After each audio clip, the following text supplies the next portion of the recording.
do on your last night? Just surround yourself with people you like, right? I mean, no matter what happens, it's fine. It's a live show, and whatever happens on this program is beyond my control, especially since I invite people I like.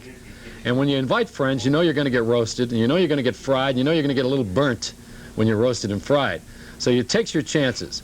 But there is a lovely young lady who's a friend of mine from Buffalo, and originally she was a radio and TV columnist, and we became friends after she had that job. We had to be. I had to be her friend. And she went on to work for the Department of Motor Vehicles in Albany, took a government job. Is it a government job, Maryann? It is. Mm-hmm. Maryann Lauricello is her name. And she is in charge of the public relations, I guess, now, for Department of Motor Vehicles for New York State. Yes. So Maryann was coming into town anyway, and I asked her to do the show because they have new drunken driving laws there. And as we do here in Colorado, as of this year, we're very strong on them as of July, you know. I don't know when they got strict in New York, because when I was there, it was real loose. When did it get strict? Well, it was real loose everywhere, I think, for many years, for too many years. The laws in New York changed in November. But the reason I'm here, the reason I'm in Denver, is that there is a meeting of American Association of Motor Vehicle Administrators. It's a Fairmont Hotel. And there will probably be between 500 and 700 persons there from Canada and from the United States, all of whom are gathering, well, to do a lot of other business, but specifically this year to focus in on drunken driving. Mm-hmm. As you know, President Reagan established a commission, a special commission, and I think that states and provinces of Canada are doing individual things. Seems to me that it isn't really anything that started with, you know, the government. This is a grassroots movement. It's citizens have had enough. I believe it started with a woman in California who lost her son in a terrible drunken driving accident, and so she began a campaign. She got so mad that no one would do anything about prosecuting the person who was driving the car, and the guy went away scot-free in a matter of months, I guess it was, wasn't it? Those are the groups I'm talking about exactly. Mothers Against Drunken Driving and RID, Remove Intoxicated Drivers. Yeah. So. All right, so what happened now with this woman? She went to the state Supreme Court, I guess, in California, and she petitioned them, and they changed the laws. Yes, they were changed in California. So one person can change laws in our society. Absolutely. If you really believe and you work on something, you petition something, it does work. You can lobby without having a lot of money, in other words. Another thing, too, is that the statistics are the most compelling of all. 26,000 killed. We Americans kill 26,000 men, women, and children every year in alcohol-related car accidents. I think it's absolutely the #1 killer then. Yes, it is. It is. It's the particularly for young people. It's the leading killer of young people under the age of 35. Well, what's the second one? What's #2? And I don't know if there is a #2. I've seen statistics that have cancer, heart disease, you know, combined, other types of diseases combined. But that's far and away, you know, the great American tragedy. Well, when you first took the job with the state of New York, you did not think that you were going to be working on drunken driving laws, did you? Or But I did. You did. In addition to taking the public relations for the Department of Motor Vehicles, and there are lots of projects, there's the child restraint law and lots of interesting projects to work on, I knew that I would have as a responsibility designing and implementing a statewide program, public information program against drunken drivers. So I would be able to come up with some concepts and do billboards and television commercials, radio spots, print ads, you know, to just, and the thing is, it's all public, it's all done on a public service basis. Mm-hmm. So I can't go out and buy the 6 o'clock news or buy primetime TV or ads in newspapers. It's all done with the cooperation of the media. And I think this is done in every state.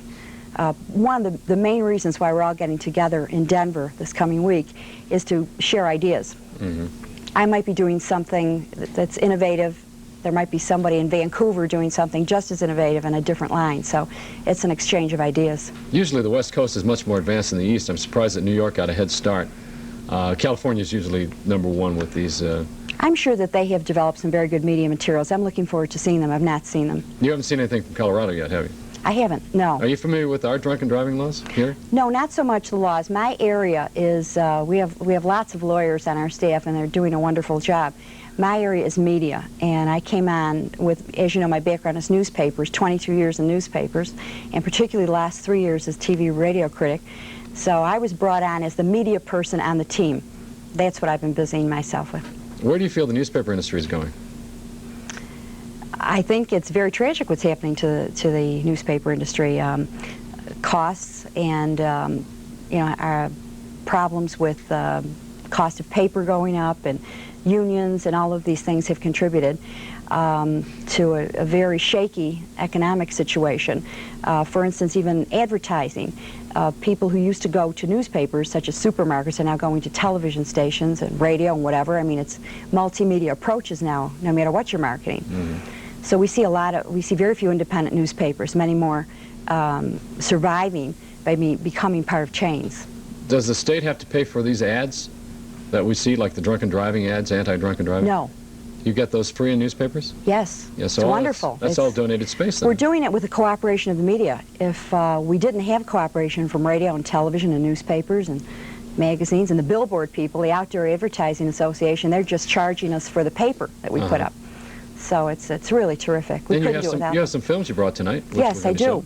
We have, I don't know when you're ready to see them, but one thing we have is a 4-minute film trailer which has an overview of the problem, and it's narrated by Dick Cavett, and we're going to get it into theaters, both indoor and outdoor movie theaters in New York State, to be run before the feature presentation. You mean we're going to see commercials in theaters now? You're going to see this if you come to New York State. All right, we'll take some phone calls and we'll show that footage, and we'll be back in just a minute. With Great. All Night Live, we're 861-8255. Maryann Lauricello is our guest.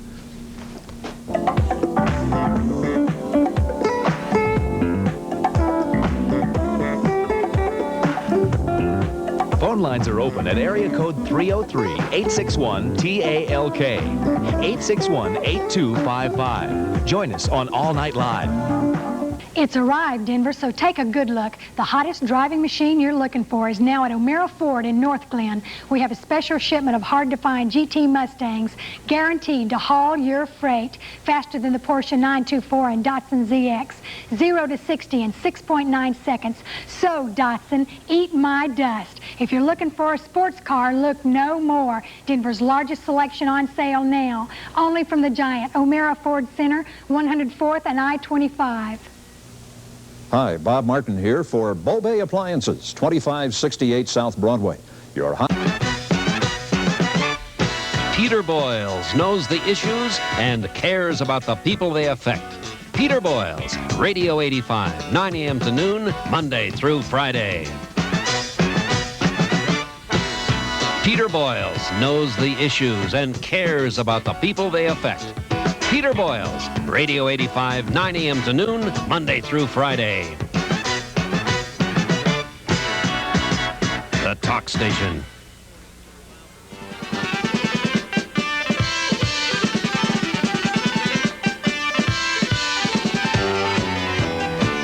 This is our last show. This is All Night Live. It's not the last show for All Night Live. Starting on Monday, your new host, Dave Scott, will be here with you.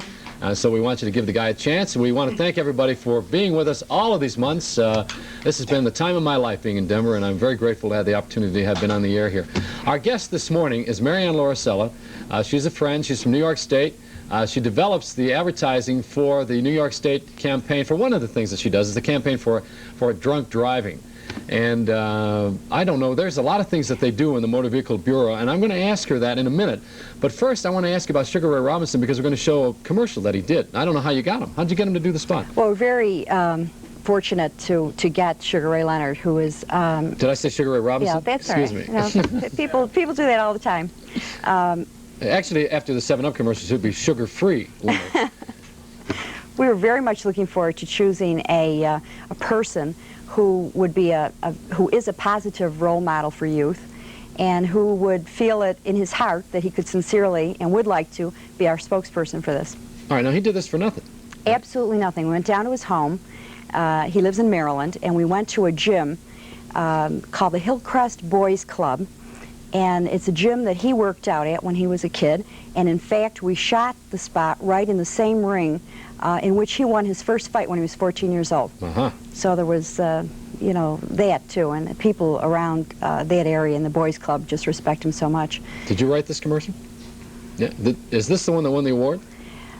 This whole package of things won the Region 1 award from the American Association of Motor Vehicle Administrators. Right, now and I will be presenting that this coming week in Denver. At the Fairmont. Huh? At the Fairmont. 3 other regions will also have their programs. They could be on different subjects. I don't know that they're on drunk driving. They could be on child restraint or insurance or auto theft. I know Region 1 is New York State and... No, Region 1 is all of the jurisdictions from Washington, D.C., all of the Middle Atlantic states, all of the New England states, Ontario, Quebec, and the Maritime provinces. I know. What's Region 2 then? It would be the center of the country. I'm not sure exactly how they're... I think the South might be one region. See, since they're not done all the way down from top to bottom in time zones. No, right. All right, so we're going to show this commercial. Yes, if you'd like to see it, And then we'll take some calls. Here's the commercial that Sugar Ray Robinson did for the Motor Vehicle Bureau in New York State. And Leonard, Sugar Ray Leonard. Thank you. All right, we'll be back. Hi, this is Sugar Ray Leonard. Let's not pull any punches. We've got a problem on our highways today. It's drunken drivers, particularly young adults. They're involved in 4 out of 10 alcohol-related car accidents. It's ruining a lot of young lives. That's why New York State is determined to enforce its tough drinking and driving laws. If you're caught, you could lose your license, get a fine, or even go to jail. And chances are greater than ever, you will get caught. Don't risk it. Let's stop DWI. That's very nice. What's that little stop sign over in the corner? That's the logo we have chosen. It says Stop and DWI. We chose a very simple logo so that it could be reproduced very easily throughout the counties, the 62 counties of New York State, and people would understand what it is. What's DWI mean? Driving while intoxicated. Ah, so that's the whole campaign then. It's driving while intoxicated. All right, we'll take some phone calls this morning, right? You're on the air with Maryann. Hi, Ron from Denver. Ron's not here, but Carol is. Hi, Carol. Hi, how you doing? Hi.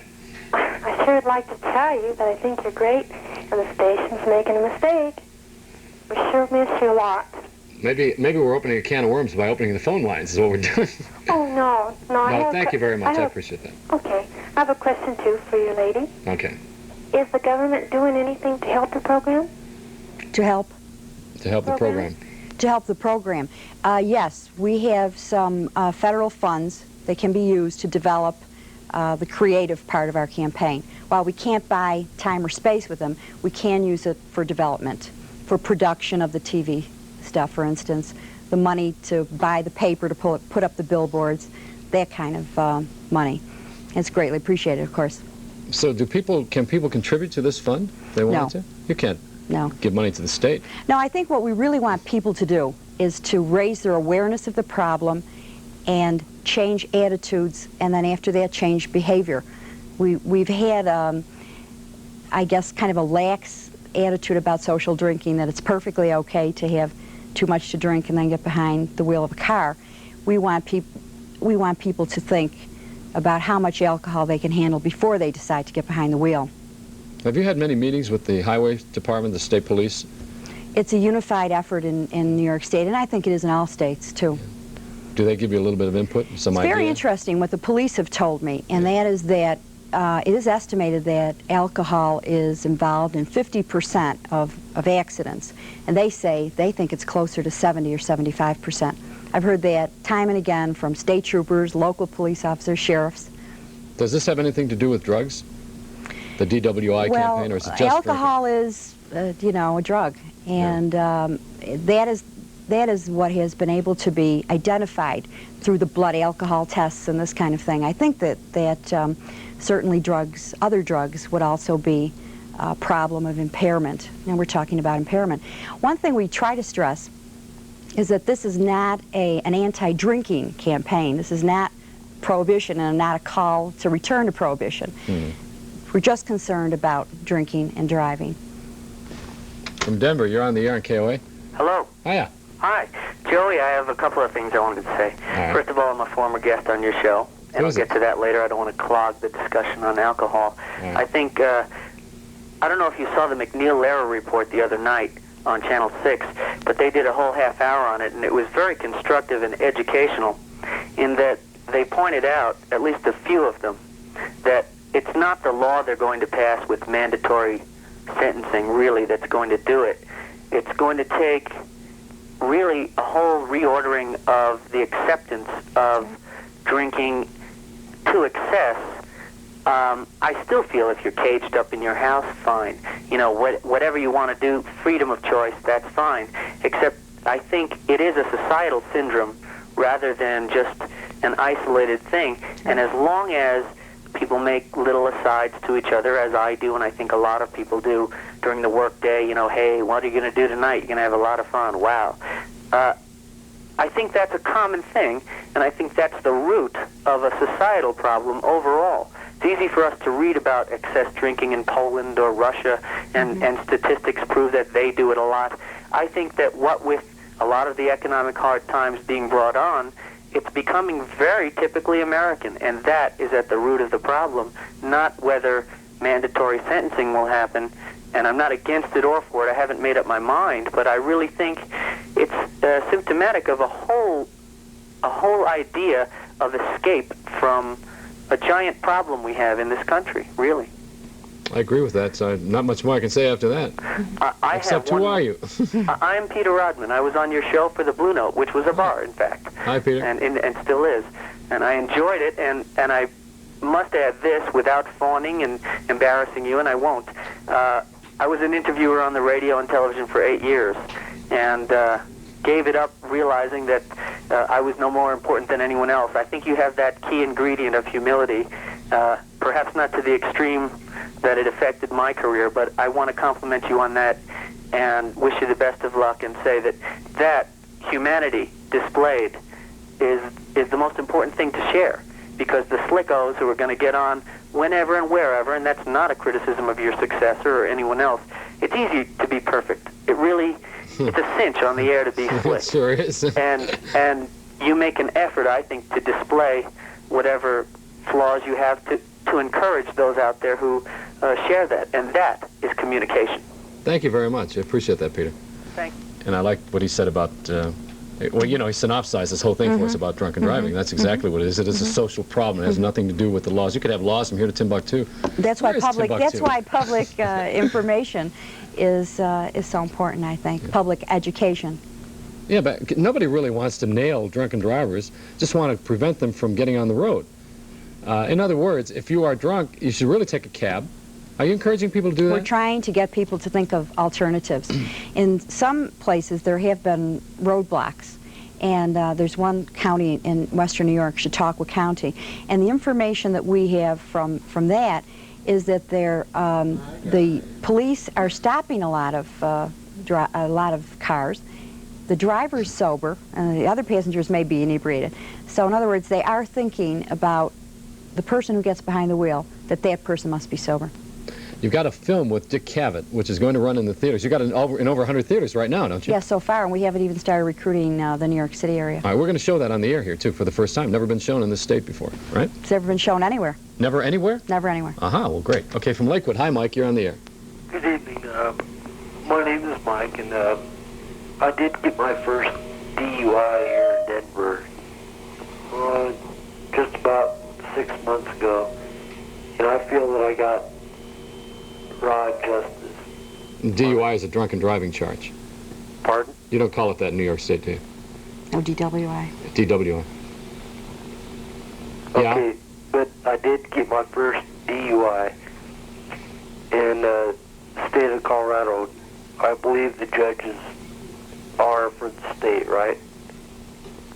Are the judges from the state? Are they appointed by the state? Yes, They're appointed by their vote. Some of them we voted in office. Yes, but they would be. It's a state. It would be a state level. It would be judged on a state level. Okay. Okay, but on that, I did get pulled in for DUI. I was about 2 blocks away from home. I didn't cause an accident. I was very capable of driving and such. But I went to court, and the judge, I believe it was bargain plea. Yeah, plea bargaining. Are you drunk now? No. No, you sound a little bit slow, so I thought maybe you've been drinking. I was going to say, maybe you have an alcohol problem. No, I'm just tired. Which some of us do, you know. Okay, but I did get a plea bargain down to a DWAI. Which is what? Driving while ability impaired. Uh-huh, okay. And I just can't see any way that that is really right for anybody. I mean, you know, here it is a judge in Colorado or Denver County, whichever. If you get taken in for DUI, you ought to be charged with that. Okay. Instead of plea bargaining. Well, I don't want to get into a discussion of laws because I'm not a lawyer, but if it's a first offense, it is, the procedure is to plead down to another alcohol-related offense, a lesser offense, but an alcohol-related offense. He wasn't allowing him to plead down to bald tires or reckless driving or something like that. So that's standard procedure of the district attorneys in most places. You've had to learn a lot about motor vehicles. You don't even drive a car. No, I don't. Which is amazing. How can you be working for the motor vehicle and not drive a car? Simple. Well, it's called a limo. No, I spent a lot of time with my media materials. I'm not a chauffeur, so.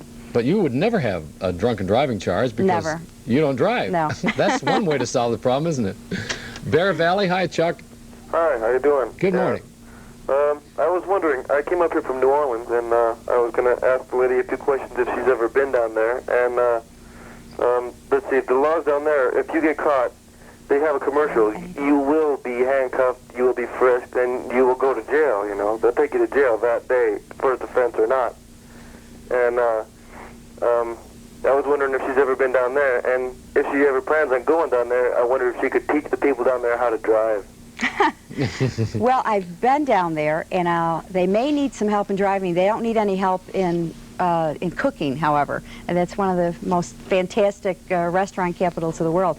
I visited there before I took this job with the Motor Vehicles Department, so I'm sorry I'm not familiar with New Orleans. But you will see these commercials this week, yeah. and you'll find out what's going on in the other states by reciprocation. Yes. You guys will be talking with each other. You'll meet people from New Orleans. The balloons on our program this morning, incidentally, ladies and gentlemen, come from helium highs. This is a marvelous one. Let me try to grab this if I can, now that I have my magician's outfit on. Probably look good at it. Isn't this great? You know what you do with this balloon? This is called a space pet, and every earthling should have one. It looks like a magic trick, right? Now that I got this, this little tux on, the tux matches the trick. Da-da-da-da-da. All right, now these things you can work with gravity by taking some of the weight off and peeling it off, and then it will float differently. I never saw, not too many of them, just a couple. All right, otherwise it will go way up, huh? Oh, I see. The more weight, of course, the lower it stays. Aha, now I figured it out. How smart. But this is, all of the balloons are from helium highs, and I want to thank the guys, Dave Jones and Mark Godek, who have delivered the balloons for our final show here tonight. We want to give them a nice fat plug. And I want the guys to know that we appreciate you staying up all last night just to blow these things up. It was very nice of you. Who's the one that's got the most hot air? I should never set you up that way. All right, we'll take a break here, and we'll be back with All Night Live at 861-8255. We're talking about motor vehicles, drunken driving, and Maryann Lauricello is our guest. Get that thing.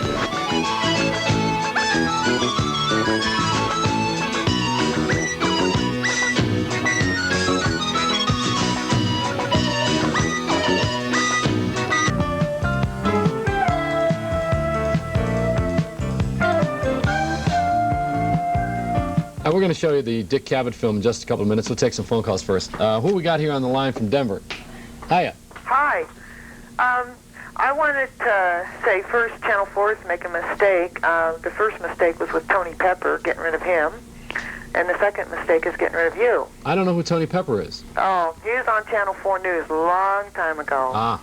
And, but I wanted to ask the lady, I want to start a campaign or something to prevent the children, to get our kids either in seat belts or in the back seat. The kids, you know, are standing up in the front seat and they come to stop and the kids go flying.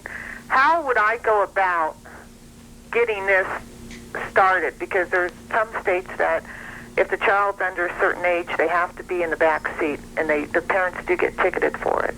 Well, we have, we just started in April, a child restraint law in New York State that affects all children, well, from birth to the age of 5. And if you can give your name and address to someone who's taking the calls, I'd be happy to send you a kit of information listing everything we've done in New York State and some of the loan programs that communities have started. It's had a lot of citizen involvement. I'd be very pleased to do that if that'd help you. All right, I'll put you on hold, and Susan will take your phone number, and Maryann will mail the stuff to you, right? Be happy to. Okay, good. Let me put that on hold, make sure we don't disconnect her. I'm a klutz with the phones. We're KOA's All Night Live. Hi. Hello. Hello? You're on the air. Oh, Joey? Yes. Yeah, I just wanted to say that I think KOA is making definitely a big mistake by getting rid of you, or however you might put it. But I also wanted to say about drunken driving. I think Peter Robbins summed it up like he said. He definitely had a point there. It's the whole country. We've got to, it's more of a preventative thing than to, you know, have all these laws and really come down hard on people. We've got to prevent it from happening in the first place. That's right. I myself have had 2 DUIs since I've had a license. First one was like when I was 16, 3 months after I got my license. And that was in another state.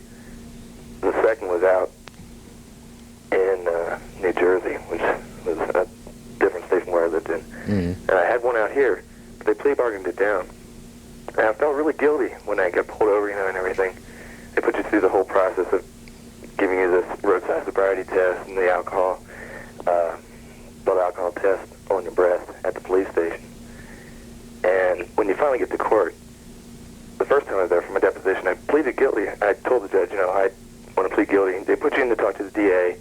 He tells you what to plead. And I thought, well, maybe I'll do that. And I got up to the stand. I thought, no, I'm going to plead what I feel. I pled guilty. He wouldn't accept the plea. I said, well, you know, he told me how serious an offense it was. I knew it was, but I thought, this is how I feel. I didn't want to have to go through all these, you know, months of court and anxiety and money. That was part of it, too. But when I finally did go back and had the whole process go through, had a lawyer and the whole bit,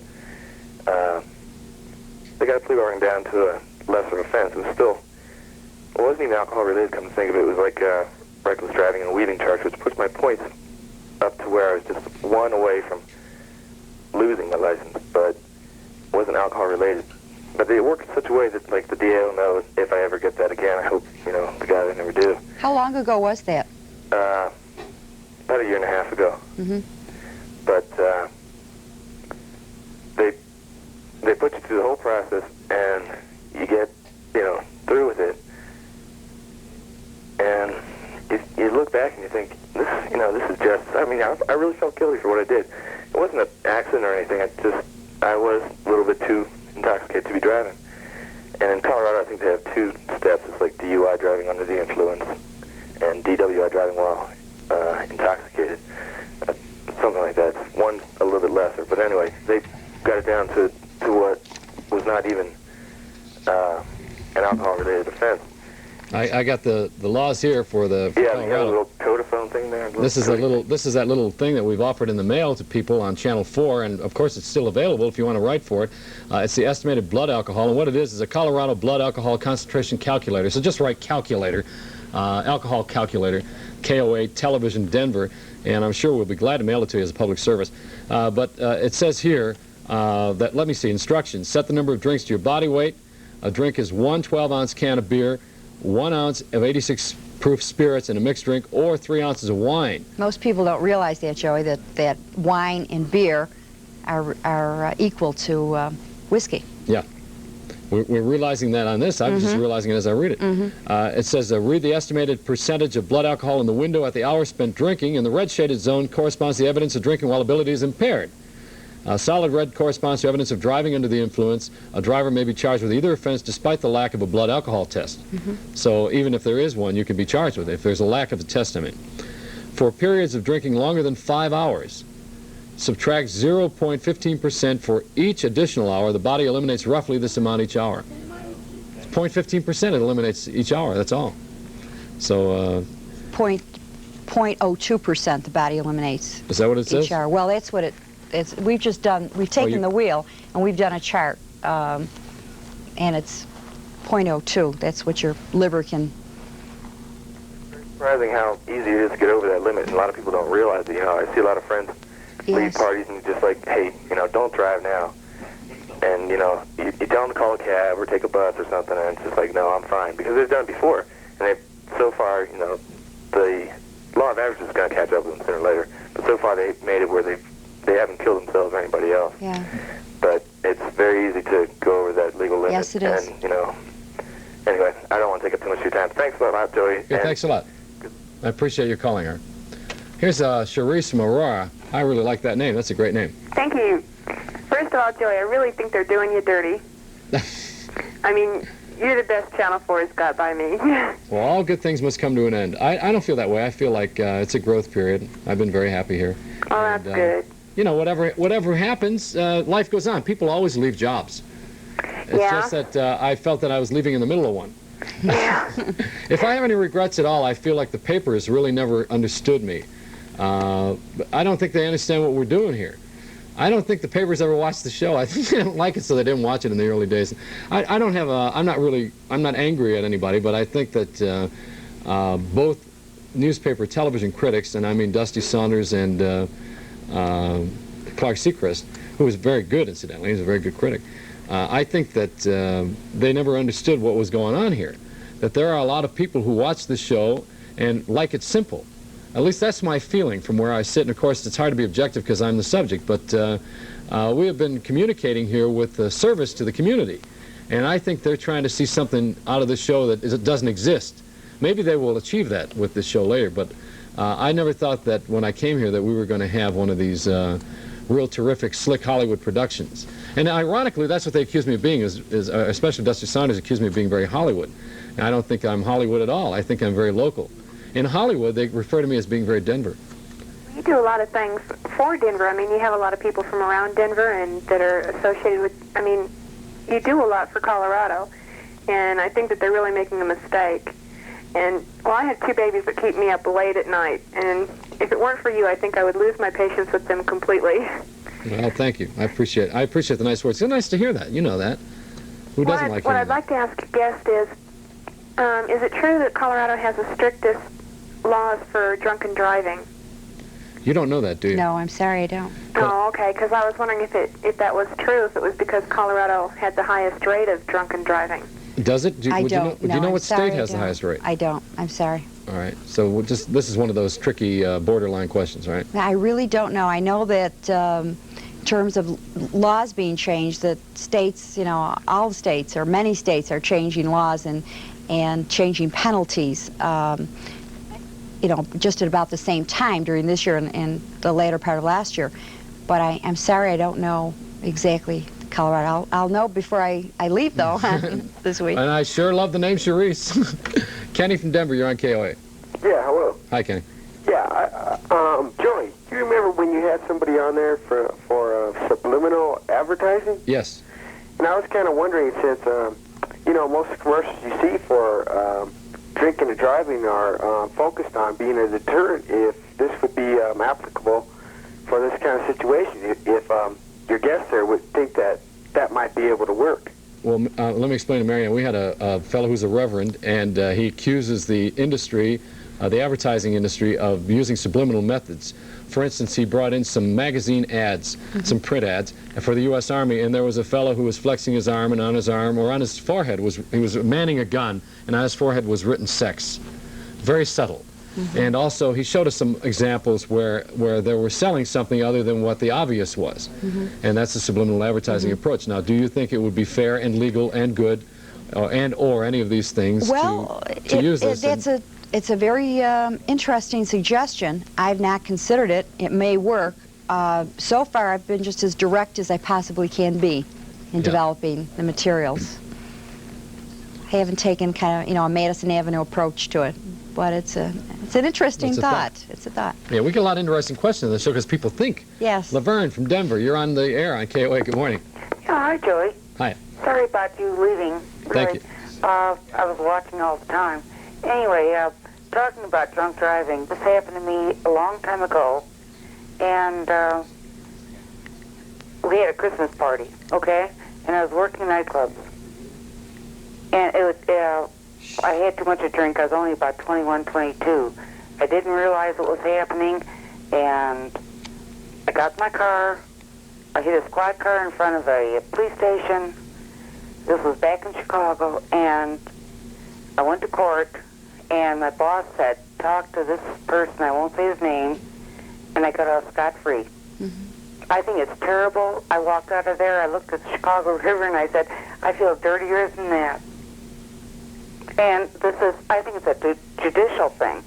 then after all that, I worked for a police department for 10 years, and I saw what was going on and how they really battered people. Maybe they weren't really all that drunk. There were some that were very drunk. I think we should get the drunks out the street, definitely. I agree, and I think things are changing. I know that this hasn't been a priority in various police departments because they haven't had the manpower to go out after the drunk driver actively, what with murders and burglaries and other kinds of violent, other examples of violent crime. But I think that things are changing now, and what we've done in New York State, there's a program called Stop DWI, and all of the fines collected in each county for alcohol-related offenses are now returned to the counties. Uh-huh. And the counties must use them for rehabilitation, enforcement, adjudication, and public education. So the cost is being borne now by the person who is a violator of the law. We're going to premiere the Dick Cavett film on this very same television and radio station. It'll be the first time it'll ever be played anywhere. That's but right. More than that, it's a simulcast. On KOA's All Night Live, that's what we are. We're on radio and TV, Radio 85, Channel 4, wherever you are in whatever state you got us on the cable. We'll be right back with more of this on All Night Live.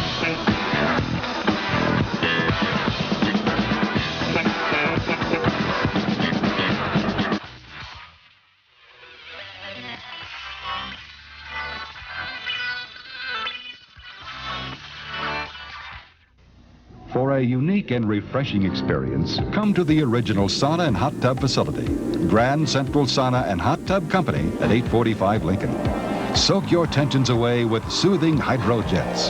There's up to 20 private rooms, each featuring cedar hot tubs and saunas, showering area, locking door, and comfortable resting platform.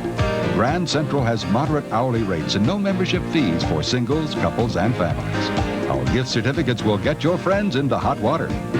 Wow, the largest ski sale in the world is almost here. Gart Brothers' 28th annual Sneak Grab ski sale starts Sunday, September 5th at the Sports Castle, 10th and Broadway. There have been other ski sales, but none of them like Sneak Grab. Only Gart Brothers has the unbelievable selection of last year's famous name brand ski equipment. Our expert skiers will help you select skis and boots that will help you enjoy skiing more. Sneak Grab is bigger and better than ever before. More skis, boots, clothing's bargains. Sneak Grab, the biggest ski sale in the world, as always, starts Sunday, September 5th at the Sports Castle, 10th and Broadway.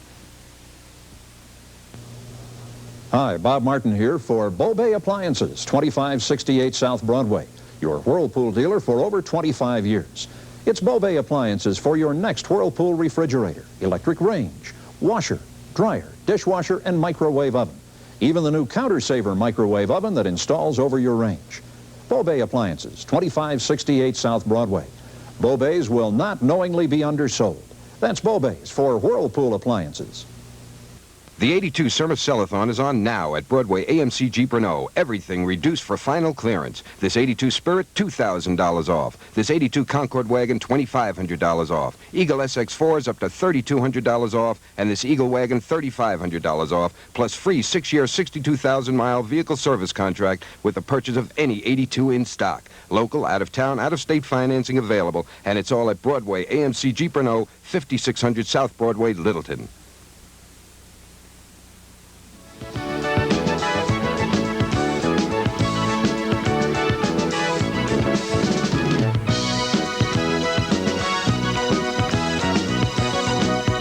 Hiya. The party's over at 5 o'clock this morning, so we're on until 5 on All Night Live, and if you want to reach out and touch a friend, you just dial us at 861-8255. We're here all night long and keep you company. Our area code is 303. As you know, if you're living in Jackson Hole, Wyoming. Right, Bill? Yeah. Hi, Bill. Well, who's this? I'm Joey. I can't hear you. I can't hear you anymore. Well, the connection got to be poor, but you know, the best solution to this whole thing is they should just eliminate bars that serve over 2 or 3 drinks, or otherwise make them eat. And then we wouldn't have this problem. But just like they tried prohibition in the early days, I'm an old man, we could solve a lot of things, but some people can drive when they're very drunk, and some people can't even drive when they're sober. That's true.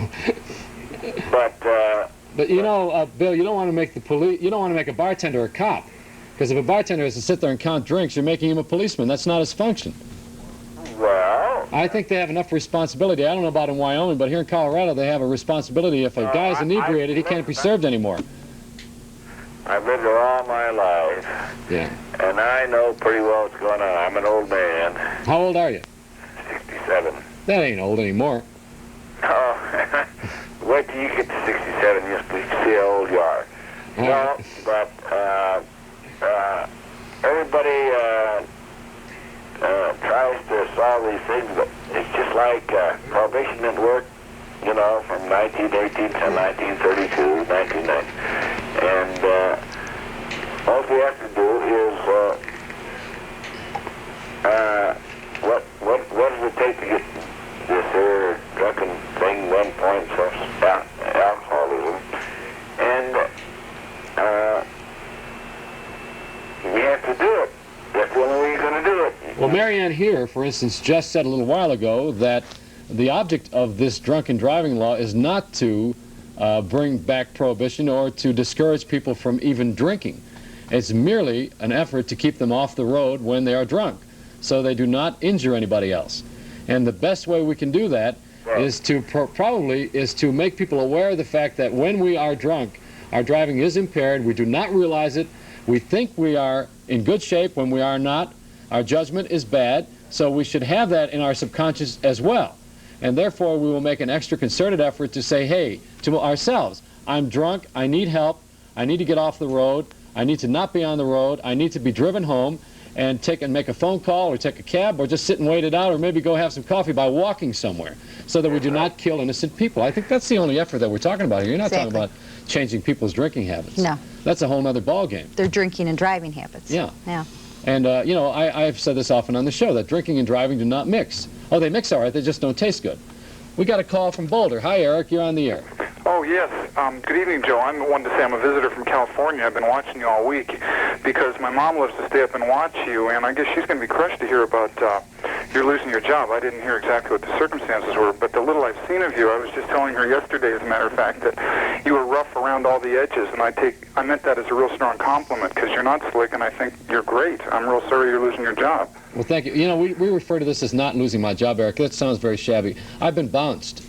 Okay, that's a step up. No, I also lost my job teaching college in California, and I like you're talking about it as sort of a growth change because one needs to be positive about these things. I just want you to know that little I've seen of you, I was very impressed.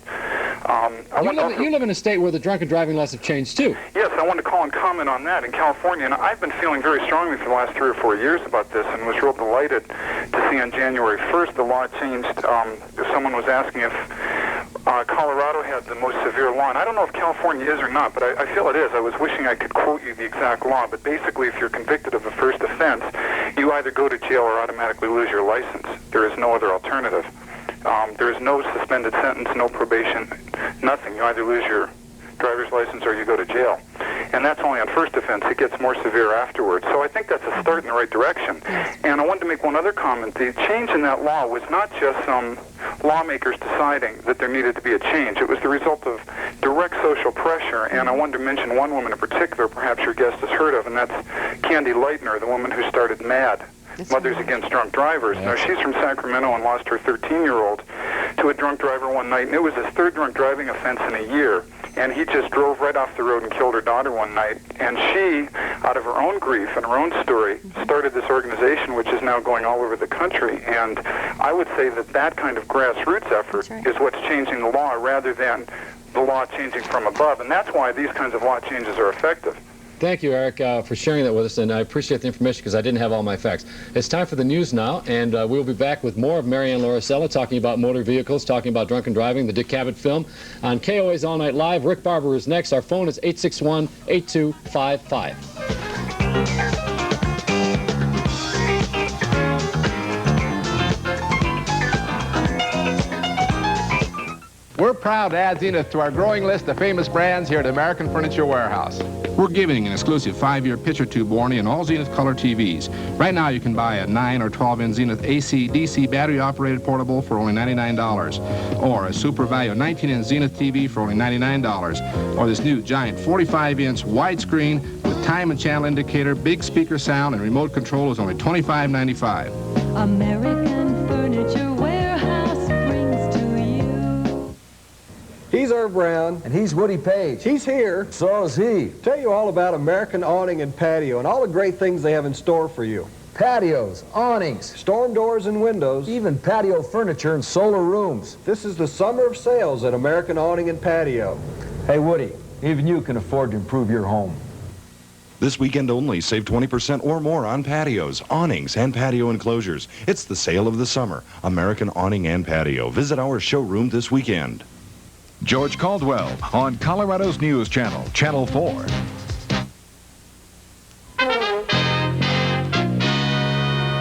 And good morning. The top of the hour in Denver from the KOA News Center. I'm Rick Barber. The U.S. arranged evacuation of Palestinian fighters out of West Beirut continues this morning, but Lebanese sources indicate now that the fighters are going to leave by sea, while state-run Beirut television says there'll be another overland withdrawal. Some tough talk yesterday from Israel's defense minister, Ariel Sharon, in Washington for meetings with Secretary of Schultz and Defense Secretary Weinberger. And after the meetings, it was apparent that serious differences exist between the U.S. and Israel on the question of a Palestinian state. There is a Palestinian state. Jordan is a Palestinian state. Israel never agreed and will never agree to a second Palestinian state, and I made it very clear again today. Schultz and Weinberger refused any comment, but the State Department spokesman made it clear that the U.S. and Israel just don't see eye to eye. Former page Leroy Williams told reporters in Little Rock, Arkansas yesterday that he's going to repeat before a House panel today his admission that he lied about drug abuse and homosexual activity between congressmen and teenage pages. An assassination in Canada yesterday. A man in a car shot 13 times when he stopped his car at a stoplight on Canada's Embassy Row. He was Attila Altakot, the military attaché to the Turkish embassy in Canada. An Armenian political group is claiming responsibility for the assassination in Ottawa yesterday. Manville Corporation Chief Executive John McKinney says that his company is not seeking a government bailout by filing under federal bankruptcy law. But McKinney does say that he wants a federal system to compensate victims of asbestos-related illnesses, with the government picking up some of that tab. The telephone company wants an immediate rate increase to generate an additional $31 million in revenue. Mountain Bell spokesman is asking permission to implement that hike immediately. And a look at the National Zoo in Washington. The crestfallen officials there have announced it was a false alarm. Their prize panda, Ling Ling, is not pregnant. Ling Ling had been babied for the last 163 days, available for viewing only on closed-circuit TV. The vets really thought Ling Ling was pregnant from artificial insemination. She never could get along with her boyfriend, but after 163 days, we're told, Ling Ling had only been acting pregnant. I'll be back with the weather. Don't go away. For a unique and refreshing experience, come to the original sauna and hot tub facility, Grand Central Sauna and Hot Tub Company at 845 Lincoln. Soak your tensions away with soothing hydrojets.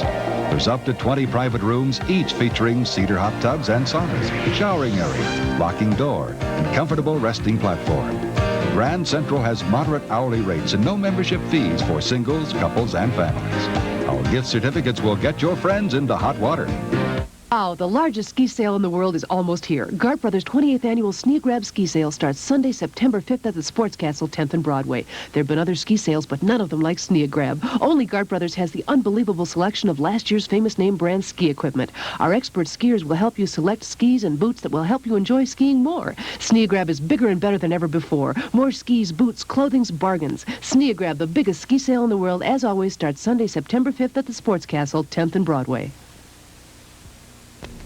And weather in Denver. Let's find out what's going on right now outside over by the airport. 64 degrees, 65% humidity. The wind's out of the south at 7 miles per. The barometer's holding steady right now, 30.19. It is partly cloudy. Thunderstorms are active on locally. Heavy rains caused some problems in central Missouri, southern and central Nevada, also the northern third of Arkansas and the desert areas in southern California. There were some locally heavy rains over the Colorado mountains, the southwest part of the state along the Front Range. A tornado touched down in Coaldale, Nevada during the afternoon, and some golf ball-sized hail in Duncan, Oklahoma. Looking around Colorado in the last half hour, the precip in eastern Colorado has dissipated. This will be the last summary on that because we haven't got any precip going on, so all we see is ground clutter in the tops of the mountains.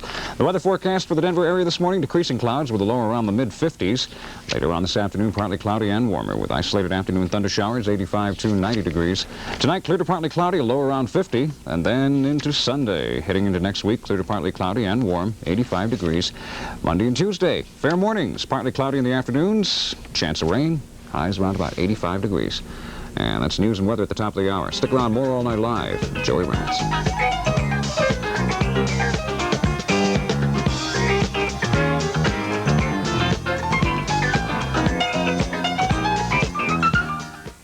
The automobile business is bad. Bad? Baloney. At University Ford, business is better than ever. But then University Ford is unique. When other dealers got nervous and sold off their inventories, we were buying. We even bought extra new cars and trucks, over 300 new Fords in all. And now we're offering all of those 82 cars and trucks to you at year-end closeout prices.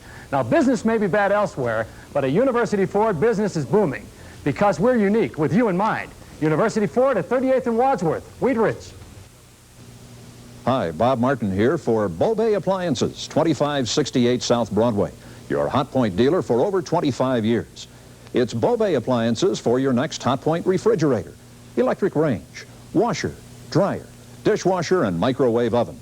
Even the new Counter Saver microwave oven that installs over your range. Beauvais Appliances, 2568 South Broadway. Beauvais will not knowingly be undersold. That's Beauvais for Hot Point Appliances.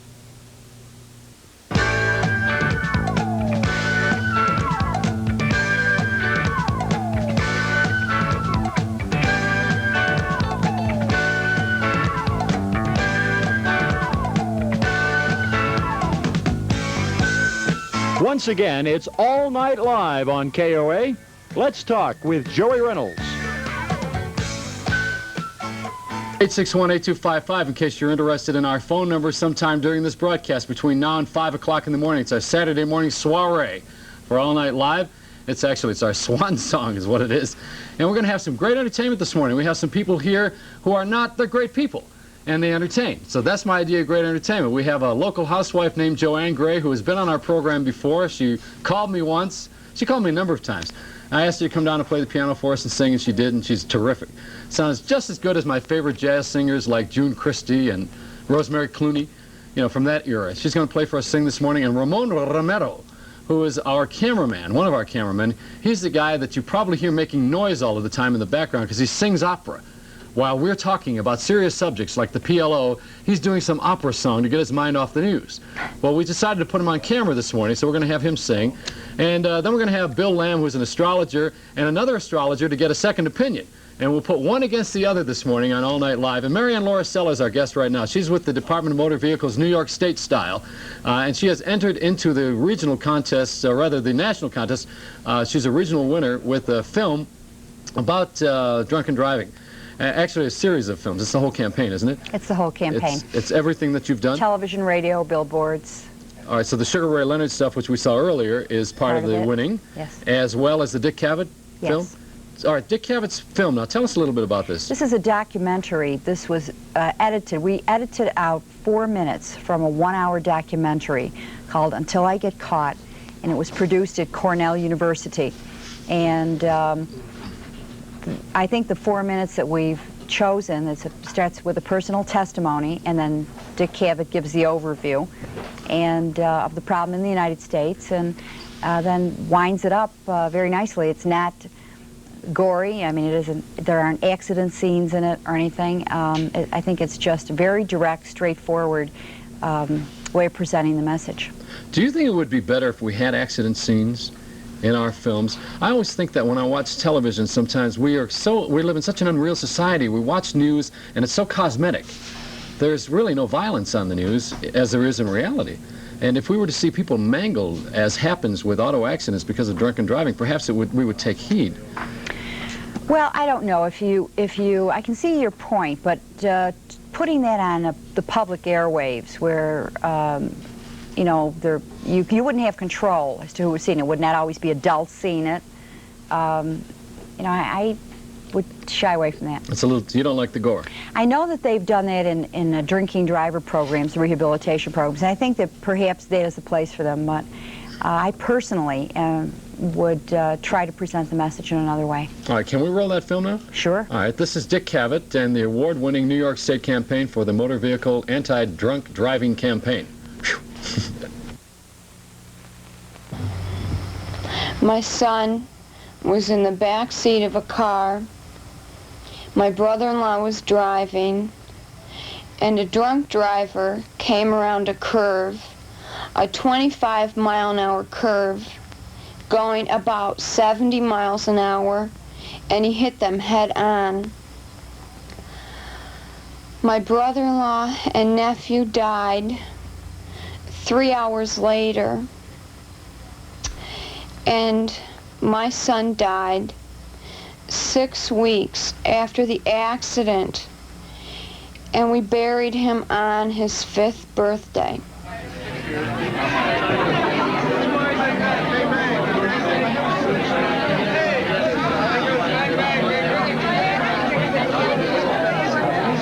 Millions of people drive home from parties and bars every night.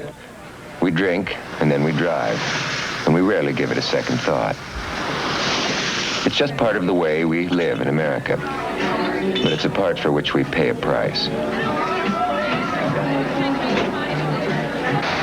Drinking drivers cause more than 25,000 deaths every year. That's more than are killed by all other forms of violent crime. In just 2 years, drunk drivers killed more Americans than died in 10 years of war in Vietnam. For people under 25, drunk driving accidents are the major cause of death. But our way of life goes on as usual. We are a nation that likes to drink. Americans average 2 gallons of liquor and 23 gallons of beer per person every year. That totals over 400 million gallons of liquor and 5 billion gallons of beer. We celebrate, we socialize, we live with alcohol. Cars, too, are part of our life. We have 144 million motor vehicles, almost one for every person over 18. In most of our cities, public transportation doesn't amount to much, so we drive. And on weekend nights, as many as 1 driver in 10 is drunk. American drivers are a high-risk population. More than half of us, 1 out of every 2 people, whether drinking or not, will be involved in an alcohol-related crash once in our life. The odds are against us.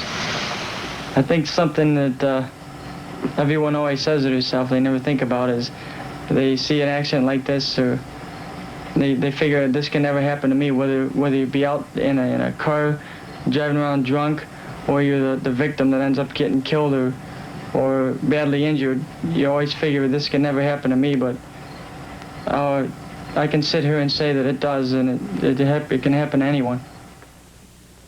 We don't want you or your family to be the next victims. New York State is determined to get drunken drivers off the road. There is extra funding now to arrest and convict them. For drinking drivers in New York State, the party's over. That's it. Now that's part of a 20-minute film. That's part of, it was taken from a 1-hour documentary. 1 hour. For public television? It was shown on public television. It was shown nationally on public television. But as you know, they make, public television stations make independent decisions in every city, whether or not they're going to pick it up. But I think a majority of public stations showed this. So you took 4 minutes from this film, which is narrated by Dick Cavett, and you've convinced theater owners to run this in front of their features. Yes. And you have so far 100 theaters in New York State? Yes. Will this be national also? We'd certainly make it available to any state. That's one of the major reasons for coming out here this week at the conference. We will be sharing ideas and media materials we've developed. I didn't realize that we consume so much booze in this country. I know how much I consume. I didn't realize it was billions. Yeah. And sound like Carl Sagan, billions and billions. And then when you think about the amount, and I also think it's in the billions, of advertising for alcohol. Liquor yeah, money, huh? right. You know, we were talking while the film was on for a moment about babies and how we raise our children, and some people use booze for anesthetics for children when they're cutting their teeth. And as our parents did, I don't know about yours, but if you're a hyper kid, sometimes they give you a drink to keep you quiet and knock you out. You know, as if it's some great lotion and potion rather, and some great gift. But it really is a disservice to the child. Put alcohol in our bloodstream. Yes. It's probably the first stages of alcoholism. I don't know if that's necessarily true, but I don't know. I'm not, you know, an expert on alcoholism, but I certainly have seen in the year that I've been on this job the terrible effects. I mean, 200,000 people seriously injured every year, and 26,000 people killed every year. Well, I'm an alcoholic, and when we were talking a couple of years ago and you were taking this job, I'll bet you never thought that you were going to be working. I was telling you about my alcoholism and the program which I follow, but I'll bet you never thought that you were going to be working with this this kind of stuff, and we would have something in common. No. You know, and now, of course, we're able to show it on television and on radio, which I think is just wonderful. This you know, is terrific. Nothing better than having, being able to share your terrible experiences and turning. I believe that our weaknesses become our strengths. They certainly can be. And you know, I mean, that's one of the great moments that of my life, is to be able to take something that was very negative in my life and turn it into a positive. By the grace of God. I mean, I certainly don't take any claim for it, any credit for it. We'll take phone calls now at 861-8255 from Boulder. Hi, Jay, you're on the air. Yeah, I'm going to get my permit next June, and you know, because of all this great thing about people. Well, it's not great, but you know, the rash of people getting slaughtered on the road. You know, lots of people are talking about getting the limit or the age when you get your license. You're having the limit lowered.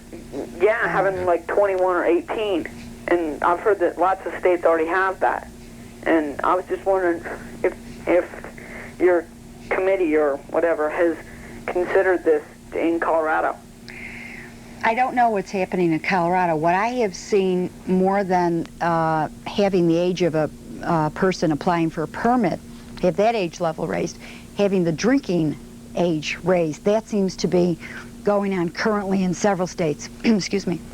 New York State just raised it from 18 to 19. New Jersey also from 18 to 19. Does it help when you raise the age? Well, statistically, sure, because it will save lives. Todd from Englewood, you're on the air. Okay, thanks. I wanted to ask Maryann if in Steamboat they have a new thing where the taxi drivers will pick people up at the bars when they're drunk and take them home. Do you feel that these people that are convicted on drunk driving charges should have to pay for this taxi service, or if they should have to drive for this? How do you feel at this? The idea is one that I've heard in force in several states, and I guess the bottom line is really getting the drunken driver off the road. I don't know how many repeat offenders you would have, or I mean, if it's just a situation where a person was too drunk, hadn't even premeditated it, hadn't gone out with the intention of getting drunk, finds himself or herself in that situation. I think it's a great public service, a community service, that the taxi driver would drive him home. Just as we do in most cities in our country for New Year's Eve. But this is probably all year round. Yes. Well, So I'd like to ask, what do you feel would be a good level to start the education of drunk driving, or the problems of drunk driving for... Grade school. How young in grade school? Say kindergarten or... Yes. I think that there could be, and there probably have been, you know, units developed where you can get the idea across, and what we were talking before about changing society's attitudes. Okay, Tom from Leadville? Yeah, Joy. When I was 19, I got a DWI, and it was reduced to driving while vision impaired. And that cost me my license for 8 months and $200. And then I went into the service, and this guy was giving me a ride back to the base, and he had been drinking, and I hadn't been drinking that much.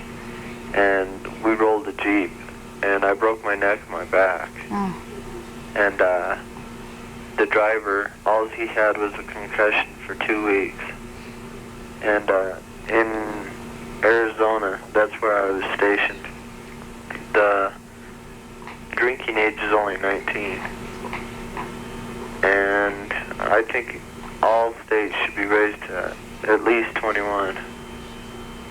And that's about all I really had to say on that. Okay. That's another editorial comment. Renee from Denver. Yes, hello, Joey. Hi. Listen, I just wanted to know, where are you going to be working, or how is anyone going to get in touch with you? I'm gonna be here on Monday at the station. I don't know where I'll be working. What time Monday, Joey? I'll come in and get my mail in the afternoon. I'll come in every day like I always did. Well, which time was that? I'll be in about 2 o'clock. Okay. All right. Talk to you later. All right, thank you. Bye-bye. Uh-oh, somebody gonna follow me now. I'm in trouble. Hi, Mark from Westminster. You're on KOA.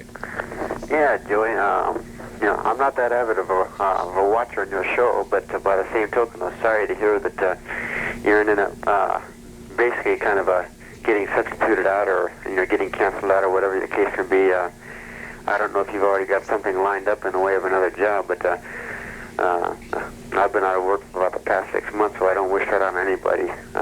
There was a time in my life I was out for 2 years and I went stir crazy. You know what, I was thinking maybe turning this show into a telethon tonight and raising money. But I know these are bad times, so I wouldn't do it to you. But if I was thinking, I said, well, gee, maybe I'll make my last show a fundraiser. A lot of guys do that, wear a monkey suit and have somebody roast me, which I didn't know that Jim and Woody were going to do. I don't know if you watched that earlier, but they did roast me nicely. I'm done on one side. Okay, no, I didn't catch the first part of your show there. Yeah. But like I say, though, sorry to hear that you're going to end up getting substituted out, or whatever the heck you prefer to call it. But in regards to your guest there, personally, I disagree with him in regards to the idea of keeping the gore out of it. I don't know if the two of you are familiar with a particular show that's been put on the TV twice that I know of. It's called Scared Straight. Yeah. Okay, and in that show, the first time I ever saw it, of course, now, language-wise, they don't hold anything back. As far as editing it out, they use, just about any form of language you can imagine in that. And I've heard quite a few people that, really think it's a great way of trying to get the kids to straighten out. Well, in the same way, I think as far as this here 4-minute deal of yours is concerned, or ma'am, I think you might be better off in the aspect of putting some gore in there. I mean, you'd be surprised to see how many people are going down the highways if there's an accident on the road, regardless whether it's a drunk driver or not. People slow down to stare at it. That's I've seen people even almost get in accidents themselves just because of the simple fact matter. They do what is commonly referred to as rubbernecking. They want to look and see what the heck's going on. I agree. And by the same token, I think, I realize what you're trying to do. But you think there should be more gore, just more reality. That was the point I was trying to make. I mean, I used to drive tow truck in Denver, and some of the stuff you run across, granted, for the most part, I don't like to see anybody getting hurt. The body damage is one thing. Whoopie-doo, you send it into the body shop, and a few weeks later, it comes out brand new. In the case of a human life, you can't always do that, and especially in the case of drunk drivers. I don't drink myself, and neither does my wife. That's one of the reasons why we probably get along so well. Simple fact, matter, neither one of us drink. All right, Mark, thank you. I hate to cut you short. We just got to do some commercials here. We're out of time. We're 861-8255. We're All Night Live on our finale here for All Night Live with Joey Reynolds.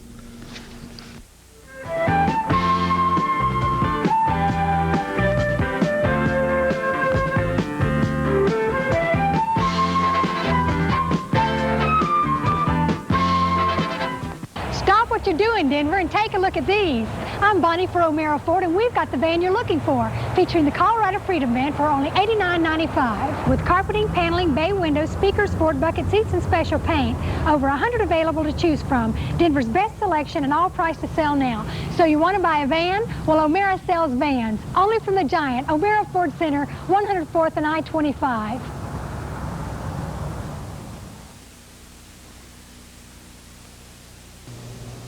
Hi, Bob Martin here for Beauvais Appliances, 2568 South Broadway, your Whirlpool dealer for over 25 years.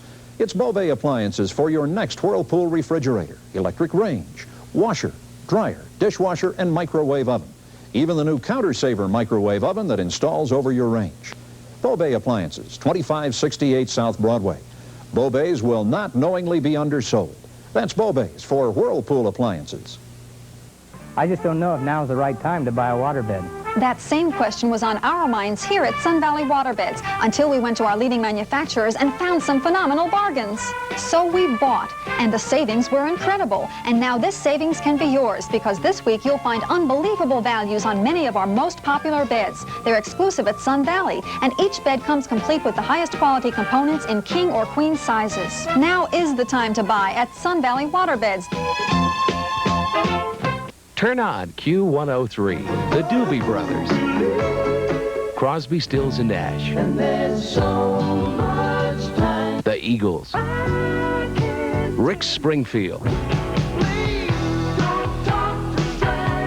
Fleetwood Mac, Melissa Manchester, The Beatles. Less repetition and more variety on the Music FM, Q103.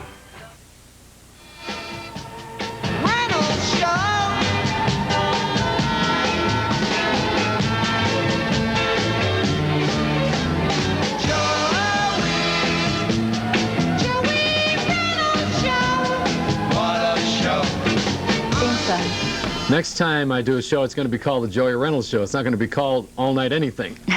And then, you know, when they get rid of you, they get rid of the show because your name is the show. I always said that if Joey Reynolds married Joey Heatherton, then Joey Heatherton would have become Joey Reynolds. She's from Buffalo, as you are, Maryann. You know, Joey's originally from Buffalo. No, I did not. Yes, ma'am. I missed that one. Yes, and we're going to show you some film tonight that I think you haven't seen in about 20 years when I had that wrestling match with the Gallagher Brothers with a cohort of mine named Fred Clestine. You remember him? Yes, we went into the ring with the Gallagher Brothers. It was 10,000 people were present at the Buffalo War Memorial Auditorium, and we had a championship wrestling match for charity. I think I only got about $20,000 for it. I should have been. We didn't get any money for those things. We should have charged for those things. I think my father has a word for me. He calls me, what? Fool? Is that the All right, we're going to take some more phone calls on the drunken driving stuff, and then we'll go into some of the fun and games, all right? 861-8255. Maryann Lauricello is our guest. She's with the Motor Vehicle Bureau, New York State. She's here in town for a convention that takes place at the Fairmont Hotel this week, where all the states are going to get together. They're going to match notes and try to get us to stop drunken driving on our not stop drinking, but stop drunken driving. I want to emphasize that so that people don't think we're activating some sort of a prohibition movement. Tom from Leadville, hiya. Yes, Joey? Yes. Yes, I'm not from Leadville. I've been calling here, but, okay, whatever. Whatever. What's your first name? All I wanted to say was, my name's Greg. Hi, Greg. All I wanted to say was, when I was a little kid, I've always wondered why people smoke cigarettes. And I always said to my relatives, my grandparents, everybody, why don't they pass a law that nobody should smoke cigarettes? And I was very idealistic at that age. And here I find myself at 20 years old, and I'm smoking cigarettes. And I wonder why, and I sat back here and I discussed it with myself, and I decided, well, I smoke cigarettes to relieve tension. I smoke cigarettes because I find myself in society right now, and I'm reacting to my environment. And I think that this is a correct analogy with the rest of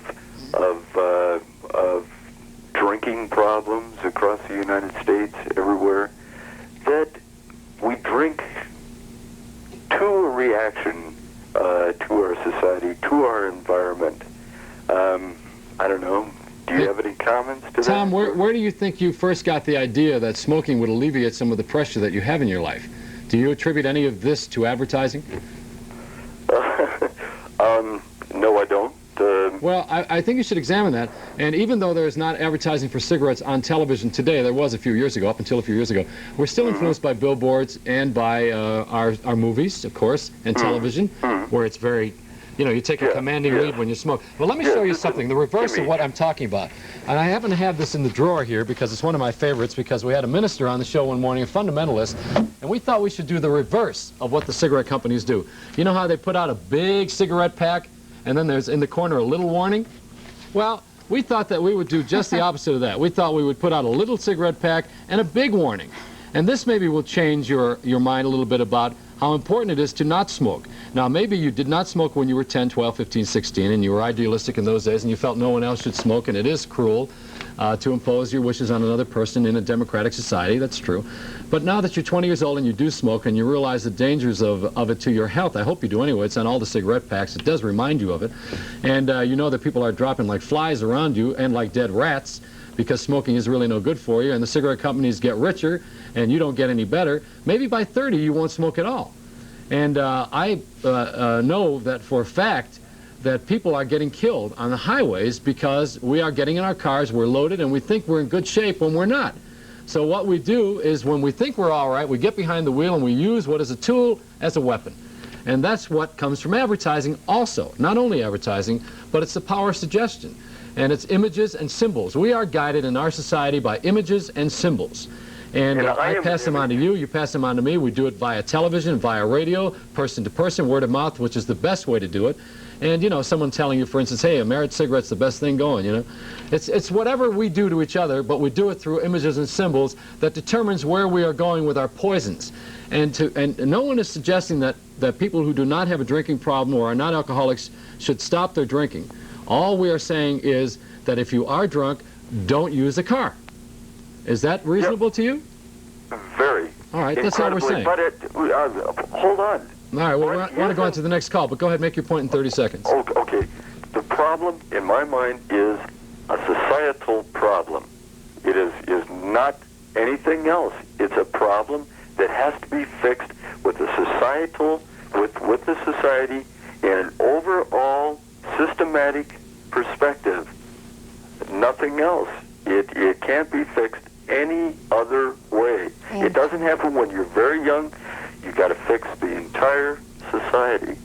Okay? Okay, thank you. I agree with that. You do too, Maryann. Yes, attitude and behavior will change. All right. Now, from Denver, I think, is this Renee, or what's your name? Whoever you are, good morning. Hello? Hiya. Hi, Josh. What's your name? John. Hi, John. I just wanted to say a couple things about, I got caught for a DUI about 2-3 months ago.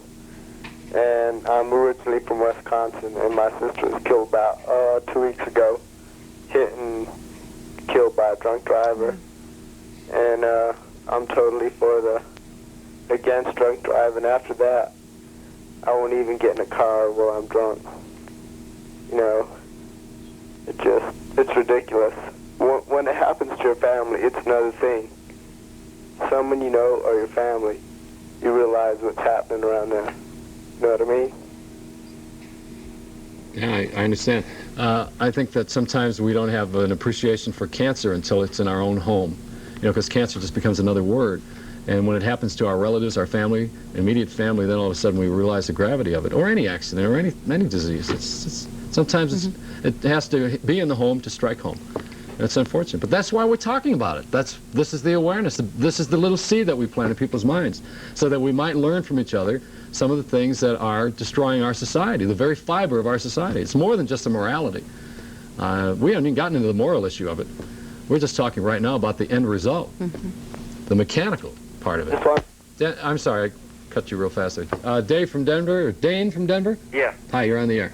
Yeah, I used to work in Morgan City, Louisiana. Yeah. And I was on the way back one night, and I seen what looked to be like a brush fire alongside the road. And so I stopped, and there's this other car parked there out in the middle of the road, and it was a drunk driver. And there was this guy trapped in this car. He couldn't get out, and he was burning to death. And I lived in Arkansas, and I was on my way back. And all they do to you in Arkansas is fine you $250, every time you get caught, that's all they do is fine you $250. They don't take your license or nothing. And, you know, I don't, every time I drink, I stay someplace, you know, because I remember what happened to that one guy. He was burned up so bad they couldn't make out what he was. And, you know, I just think everybody else ought to do the same. Because, you know, it was a horrible experience. I tried to get down to him. Before I got down there to him, the car blew up. And, you know, it keeps going back in my mind. And so I just thought I'd share it with y'all. So many more people are sharing personal experiences like that, talking about it. Things that happened to them maybe 10 years ago, 15 years ago, you know, quite a long time ago, and they're talking about it now. And well, you have never been a drinker. You're not, and you've never been a driver. I mean, you're doing something that is completely foreign to you. I really believe in what I'm doing. How could you get hooked on this without knowing the feeling of it? I mean, you've never experienced either one of these, neither one of these. You haven't driven, you haven't driving, you haven't drunk, so... I could see very clearly the results of the mix of... Is there a tragedy ever in your family? No. No? No, I've been asked that question. In fact, Newsweek magazine asked me that very question. But it's just looking at the statistics and realizing that we seem to be on this destruction course, and that the National Traffic Safety Council estimates that this will continue to increase. This number of deaths every year will continue to increase unless we do something to turn it around. And I just wanted to be part of that. Do you think it can be turned around? I absolutely think it can. Is it being turned around? I think it's already starting to move in that direction. Because of the awareness? Because of the awareness. And it's citizens. It's people all over the country. It's all over the world, really. All right, Maryann, thank you for being with us. Now, don't go, because I want to show you this Gallagher Brothers film. We're going to take a break, come back, and we'll show you the Thanks wrestling very match, much. which you probably haven't seen in 20 years. And ladies and gentlemen who are just joining us for the first time, this is our going away party. It's Joey Reynolds All Night Live. We'll be here until 5 o'clock this morning. We're going to have some entertainment, some piano, some singing, some film. We're going to show our shark fin soup, which was made at the Colfax, what is it called? The Bamboo Gardens. That's, how could I forget? 861-8255. We're All Night Live.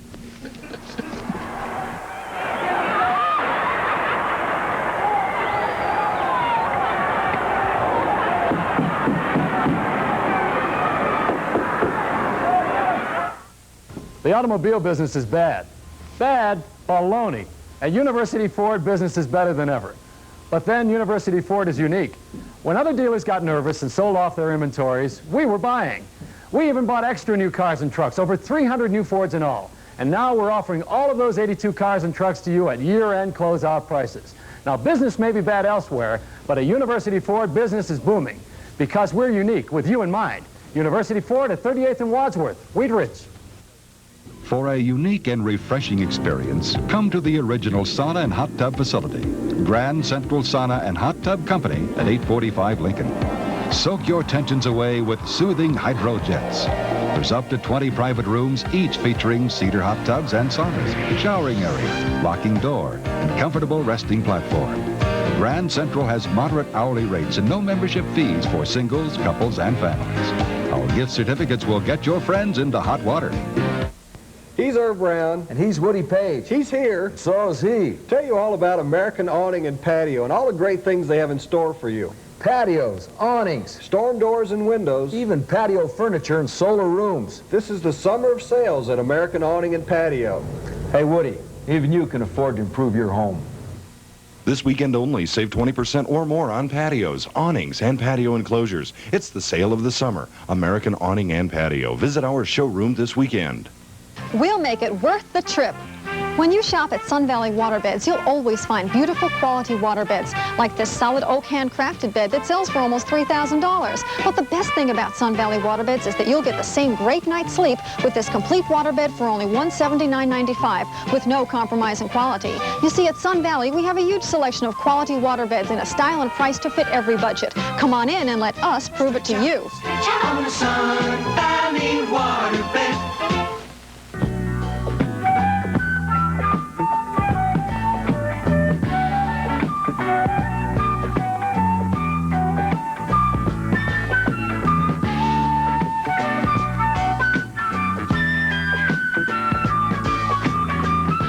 It's my party and I'll cry if I want to. That was done by Leslie Gore. What year was it? We're going to play trivia with this. I used to play oldies on this show. We did this for a while because I'd gone to a Nuggets game and I heard all of these oldies being played and it reminded me of my disc jockey days and I loved it. So we used to play them every break, you know. But somebody didn't like it around here, so we stopped doing it. Somebody who's not into that kind of music, I guess. But do you remember all those oldies in the 60s? And they don't make music like that anymore. I'm hearing them more and more on radio stations. It seems that quite a few radio stations are programming more oldies. Because the new stuff isn't as good.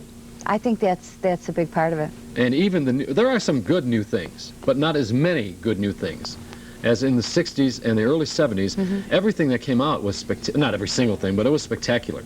There were a lot of goodies. And you could get excited about records in those days. Maybe we were younger, though.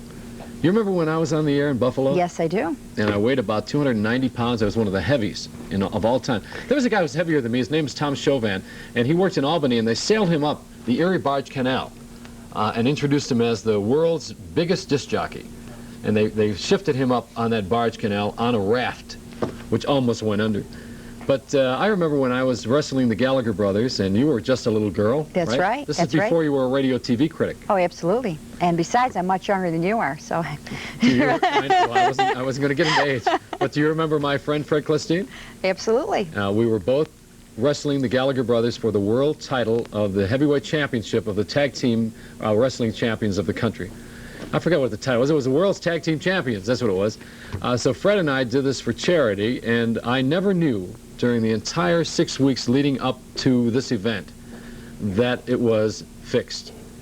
Because wrestling matches were supposed to be fixed. And I kept waiting for the rehearsals, and there never was a rehearsal. And every time the Gallagher Brothers came to the studio, they would take a poke at me. And they did not want to talk to me. They would not be on my show. They would ignore me. We had to see them often because we had our hands registered. In the state of New York, you have to be a registered fighter. And you have to have your hands registered with the state. You have to get weighed in and be healthy, and the state medical examiner has to approve you before you can get a wrestling license. So we went through all of that procedure and rigmarole with the Gallagher Brothers, and we got into the ring with them that night. I thought, gee, we haven't had any rehearsal. I asked Fred Clestine, my partner, I said, are we going to rehearse with these guys? And he said, no. He says, I thought we were too, but there's no rehearsal at all. We got into the ring, and what had happened was, very simply, Fred went first. And what happens is he comes back and tags me, and then I go in, and the other brother tags the other brother, and he comes in. You know, you change partners that way. Except you don't change with, you change with each other, with the same team. So Fred went into the ring, and he got knocked on his tuchus, and he was bleeding. I saw that, and I panicked. We have some of the footage here we're going to show you. And the next thing that happened to me was, it was a miracle. He tagged me, I went into the ring, and I went in to fight for him, you know, and I refused to do it.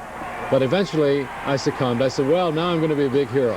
Now, have you ever seen such a butterball in your life? I don't think most of your regular viewers will know who you are. Well, I realized that I was going to have to face this jabroni, and that was the end of it for me. I got into my corner, and I wanted Fred to come in and wrestle for me, of course, to come back in, but he had already gotten his bruises. What I did not know, though, was that this was going to be a fixed performance. I didn't know how they were going to do it. Isn't that ridiculous? Have you ever seen anything so silly in your life?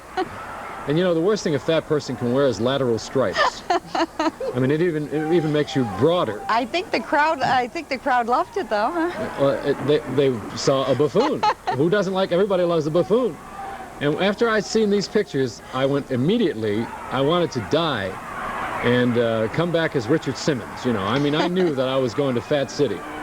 Anyhow, they got me down, and I started to bleed. I looked around, I saw myself bleeding, but I never realized why until I noticed the cap they had broken over me. See, there was a little blood capsule. Then I was relieved that it was fixed, because for a while it was hairy. See that? I didn't realize that it was fixed for a long time, a number of weeks. And I was a one relieved big guy. But you see, the irony is I weighed the same as they weighed. But we had our muscle in a different... it was a little different. Yeah, theirs was toned, I think. Then I turned Fred Clestine on the other Gallagher brother, and the other Gallagher brother attacked me. And look at those bulges. Can you believe that? I mean, isn't that amazing? I can't even believe this is the same person. This is 20 years ago this year that we did this. Now we all got into a free-for-all where we started to kick each other in the face. You talk about masochism and sadism. Here we go. This is classic. Aren't you glad you have this tape? I don't know. I just thought I'd share this with the audience because I wanted them to know that no one is ever born perfect. And I want to leave this show with them knowing that I've had a weight problem, a drinking problem, and I will always share all of my problems on the air because I think that's been a great therapy for me. And I'll tell you where I learned this from was Robert Blake, who said, you know what I do for therapy? I do the Johnny Carson show. And he says, 20 million people help me. He says, I have 20 million psychiatrists out there every night when I do the Carson show. But see, there's nothing wrong with going through life with problems, as long as we do something about them, or try the best we can. Mm-hmm. And in the end result, everything works out all right. I don't know if this is the end, I mean, but it's been a heck of a career. And this is just another step in it. That's right. You're right in the middle of it. Why do TV critics, because you were a radio and television critic for how many years? For about 3.5. And a good one, too. And you know the guys in this town, or at least you know Clark Seacrest. I know both of them. And I know that you respect Clark Seacrest. I respect both of them. Yeah. Mm-hmm. I didn't know you knew Dusty Saunders. Yes. You know, he's been burying me. So I heard tonight. He never liked the show. And, you know, the more that I mention it, the more famous it makes him, of course, and it sells papers which are declining anyhow. But at the risk of taking that risk, I want to ask you as a radio TV critic, why do critics take such a position of putting things down? Is that the final job? Is it to take someone apart, or is it to approve of someone, or is it to find a medium ground, or what is it? I don't get the game sometimes. I don't think that you'd get too well, maybe you get more than two people to answer that question the same way. But I had a very different view of my job, different from the persons. There was a line of persons who preceded me, including Gary Deeb at that newspaper. I certainly had a different view of the job than he had. The man who's writing the column now has a different view of it from mine. I really tried to offer constructive criticism when I could. I tried to help people. I had a consumer-oriented column, and I tried to help people make good decisions about what they would watch. So even offering opinions would, I think, help people to decide. If after people read you for a while, they'll say, well, she loved it, I'll hate it. Or she hated it, I'll love it. At least at some level of a standard that you're using to measure everything that comes through. And I sort of thought about it as a public service job almost, that there's so much bombarding people on the airways, just to try to give them some information about what's what so they can make their own decisions. So I would mainly take a reporter's view and tell them what it was about. I might also tell them what I thought about it, but the more important thing that I would tell them is what it was about, so that then they could make intelligent decisions about what they would want to watch. Did you ever just not like somebody on television because of his personality? It wasn't along your vibe? I tried not to let that get into the way of my judgment. There was one person I can think of, a news person, who was absolutely professional on television, absolutely wonderful. I never saw any glitch there at all. And off camera was one of the nastiest persons I think I've ever met. And this is everyone's experience with her. And I never wrote that story. I felt that wasn't important for me to write in a radio TV column. But she was, you know, she was doing her job. And all it was delivering news at night. And I felt that all this other personal stuff, I didn't want it to get in the way, and I never wrote that. Well, we wish you the best, Maryann. Thank you. And I hope you come back and visit us again wherever we are. Thank you. Be sure of it. If you invite me, I'll be there. And thank you so much for letting us come in today and see the New York State stuff. And I hope that people in your viewing and listening area will be more receptive for similar messages being offered in this part of the country. Thank you very much. And good luck on the contest, too, this week. Thank you. The awards. 861-8255. We'll take some more calls. We're all night, and we're live.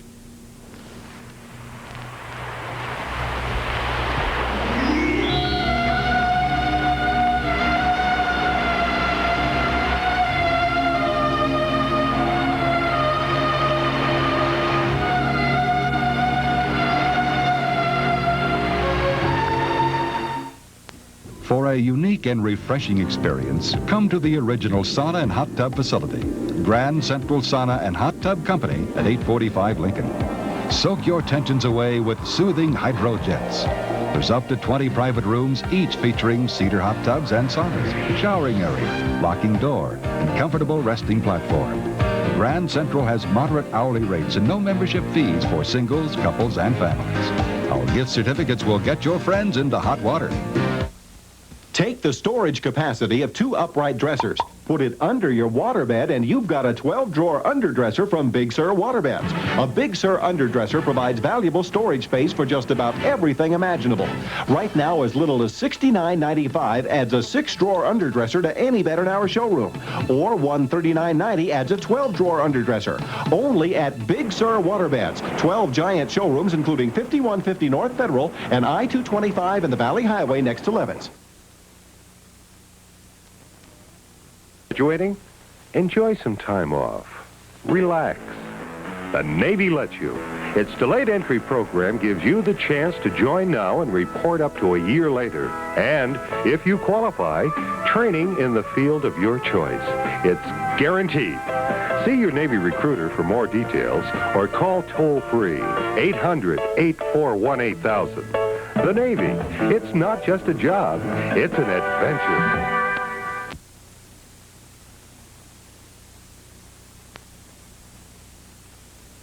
The nostalgic trip of your lifetime is at Continental Show's Antique Show and Sale this Friday, Saturday, and Sunday. Antique dealers from all over the country will exhibit the most vast array of authentic antiques ever assembled. Priceless items to stir fond memories of the good old days. Anything you've ever wanted will be there for you to see and buy. But it's this weekend only. Continental Show's Antique Show and Sale. Friday noon to 9, Saturday noon to 8, Sunday noon to 5. Jefferson County Fairgrounds. Don't miss it.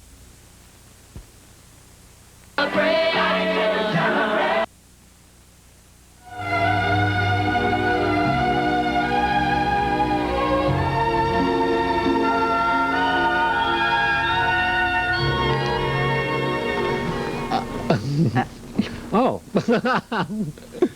Well, see, y'all know that I'm married, and it's no secret that I am married, and I got caught on camera, but that's all right. This is my wife. You probably wonder what kind of a woman would marry a person like me. And I don't think people usually bring their wives on their television and radio shows. But I happen to love my wife. And I'm glad you're here, honey. Thank you. I had to, you don't know what I had to do to get to be on the show tonight. But we have Bill Lamb here, too. I give Bill a kiss. This show goes both ways, AM and FM. Or is it AM and television? 861-8255. We're all night live, and Bill Lamb is our guest this morning. He's a famed astrologer. He's never missed a month since I've been here. That's right. He's one of my favorite guests. Well, thanks for inviting me to the party, I mean. We're going to have chicken wings and everything this morning. This is going to be terrific. You're going to be finger-licking happy. All right. Now, you have some good fortune for my wife here, because she gave you her birthday, right? She's a Sag. I have some good fortune for the both of you. This change, you know, I would like your audience to know, because a lot of them have watched me for some time, I was not accurate in when my prognosis with this thing with you. I didn't feel like this change was coming for you, which tells me that one way or the other, Joey, and this is the problem with prediction, we get locked into a perspective and we can't see all the options. This has got to be a blessing in disguise. And you've certainly been in the media business long enough to know that up comes one thing, up comes another thing, and ta-da, ta-da, ta-da. So that's, I mean, I want you to know that, because I feel like I'm real certain on that. When one door closes, 2 more open. That's right. Now, I'm very positive about things. Yeah. I think things will be fine. I'm very glad that we came to Denver. My wife is very glad. We love it here. It's been a terrific home for us, and people here couldn't have been nicer. And what I like about Denver is it's still, there's a word for it, in navigation. Well, it's still negotiable. You can still drive around town. Yes. You know, it's a real good-sized city. Yes. And it doesn't have any of the phoniness of L.A., which L.A.'s not totally phony, but we've never had nicer friends than we have here in L.A., in Denver. Oh, I think it's a wonderful town, too. And I don't like the weather back east. Yeah. So, you know, this is a perfect place to be. Well, you know, I lived in the East all of my 20s, and that's one reason why I'm so pleased here, because, like you say, it's more functional. It's not so difficult to do everything. I like this space. I think this space balloon is... Somebody's trying to play with us this morning, Bill. Are you going to give Carolyn, my wife's, fortune here? Yes, as a matter of fact, she is born on a full moon which indicates that her moon's in Gemini, her sun's in Sagittarius. She has lots of fluctuations in energies and has been feeling a lot of anxiousness, I would think, and anticipation, new people. I'm sure she's very pleased here. Of course, you just mentioned that. Well, her last few moments, she told me that her moon should have been in bed.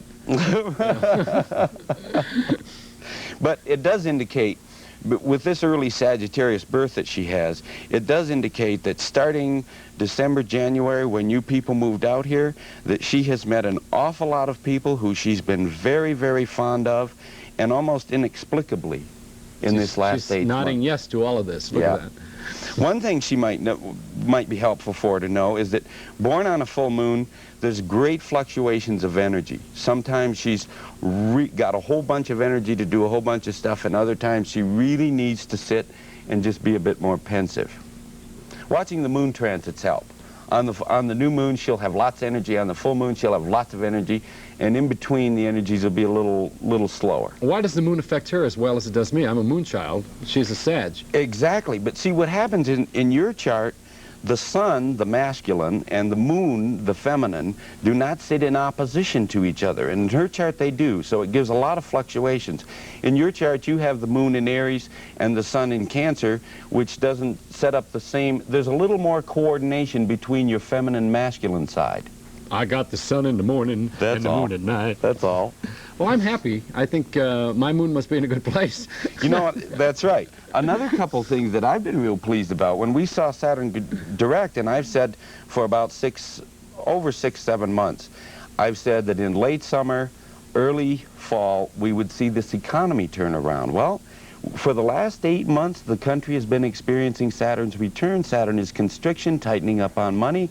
Now we're starting to see that loosen up. And I really think this run that we're seeing is going to stick.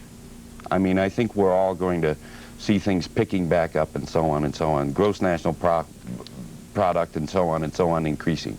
I hope so. Yeah, I do too. I have a great deal of, I have a lot of hope that things are going to be good. All right, we're going to take some phone calls this morning, right? I know there are people out there. Do they have to give their date all the time? Yes, they do, to find out their fortune. We can do anything you want to. Oh, all right. Bonnie Bray, you're on the air. Bonnie Bray? Is that you? Who are you? Us.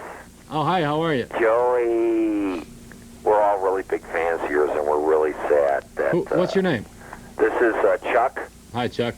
Chuck, we really love your stuff. And my birthday is October 12th, and I'm in electronics. I need to know the year and the time of day if you have it. It's 1947, and I was born at 10 o'clock in the morning. At 10 o'clock in the morning? In New Jersey. Boy, you've been doing a lot of constructive career things here for the last 8 months. It feels like a lot of work and maybe delays in those rewards, but it is still very, very positive. Have you been doing an awful lot of arduous groundwork in the last 8 months in your career situation? Arduous groundwork? Yes. Qu'est-ce que c'est arduous? You mean making love? No. I mean putting a lot of effort into something that is not paid off yet in financial rewards. No, I was wondering about if a relationship. You see any relationships there? Well, I think you've had, with this energy around the last 8 months, when I start talking about work, I'm dealing with energies other than play and romantic and personal stuff. And I feel like if you've had relationships in this last several months, they've probably been pretty hard to get to work, that you've had to put a lot of effort into them. Does that make sense? Yeah, that sounds right. That really sounds right. Well, I would suggest this. I would be very objective about the time and space and energy you're putting into that, and possibly you'll come to the fact that maybe I can do better elsewhere. Well, you know, we were going to have Anna Maria O'Leary was going to be here. Do you know Anna Maria? I do not. Maybe you'll remember her after you see her. She's an astrologer, and she consented to come. Maybe she overslept. First time it's ever happened, actually. But I was going to have her here because she said that you were sending people over to her for readings. She's a psychic and an astrologer, but a psychic. And so I thought it would be very interesting to bounce off from the astrologer to the psychic, see? Well, sure. And maybe she could read you. Yes. While you read other people, you know. Well, that's a good point, Joey, because in dealing with metaphysics, There are 3 different ways of approaching them, and all peoples have a different method. Mine is more of a Plutonian energy, or Pluto. Everything seems real logical to me, but there's also the clairvoyant, and there's also the psychic. So some people get pictures of things, you know, like a caller calls in and they get the impression, well, I see you in a green house. Is your house green? I don't get pictures. It all seems logical. All right, let's take a newscast here, and we'll come back on KOA's All Night Live. E.T., the phone is for you. You're wanted on the phone. We are KOA with Rick Barber doing the news. We'll come back with Bill Lamb, and we're going to show you our Shark Fin Soup, which is a movie we made with all Denver people on Colfax at the Bamboo Inn.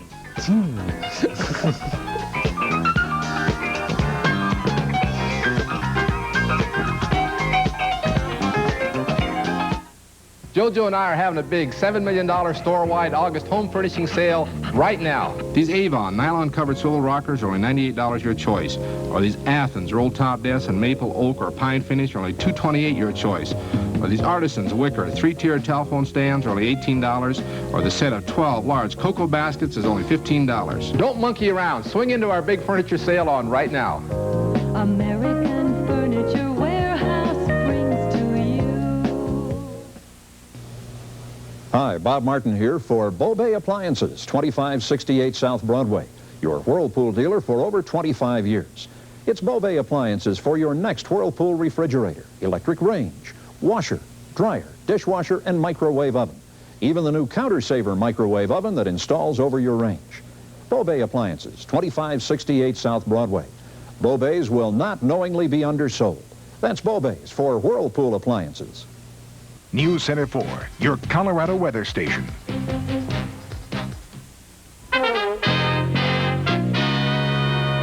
It's the top of the hour in Denver, and good morning. I'm Rick Barber from the KOA News Center. A former congressional page says that he concocted the stories about drug and homosexual activity that set off a furor on Capitol Hill. Leroy Williams testified before a House committee. He'll do so today. Meanwhile, in Lebanon, another group of PLO fighters are leaving Beirut, this time by truck overland to Syria. PLO chief Yasser Arafat scheduled to be one of the last to leave the war-torn city of Beirut, but now, and how he plans to leave, is being kept a secret. Meanwhile, the German hospital ship arrived in Cyprus yesterday carrying 167 wounded PLO fighters. 20 are going to be treated in Cyprus. The rest will go on to Greece for more treatment. U.S. officials in South Korea have sent a message up to North Korea. They're asking about an American soldier that's been reported missing up there in the DMZ. That's the demilitarized zone. 2 men on board a small plane that crashed on Monarch Pass yesterday have escaped without serious injury. J.P. County Sheriff's spokesman say the pilot was from Seattle and the passenger is from Hawaii. In Colorado Springs, a grand jury indictment charges Shirley Mae Harris with second-degree murder in the death of her daughter's husband of just only 6 hours.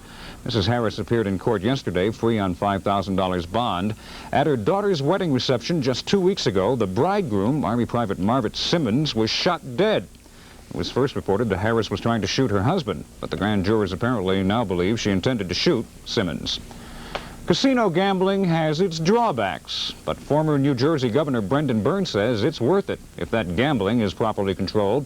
He says right now transportation and housing problems near Colorado casinos will have to be studied. Movie violence becoming a way of life in Hollywood and in America, making a lot of people angry though. Entertainment specialist Norval Rhodes tonight concludes his series on violence in the movies with another case in point.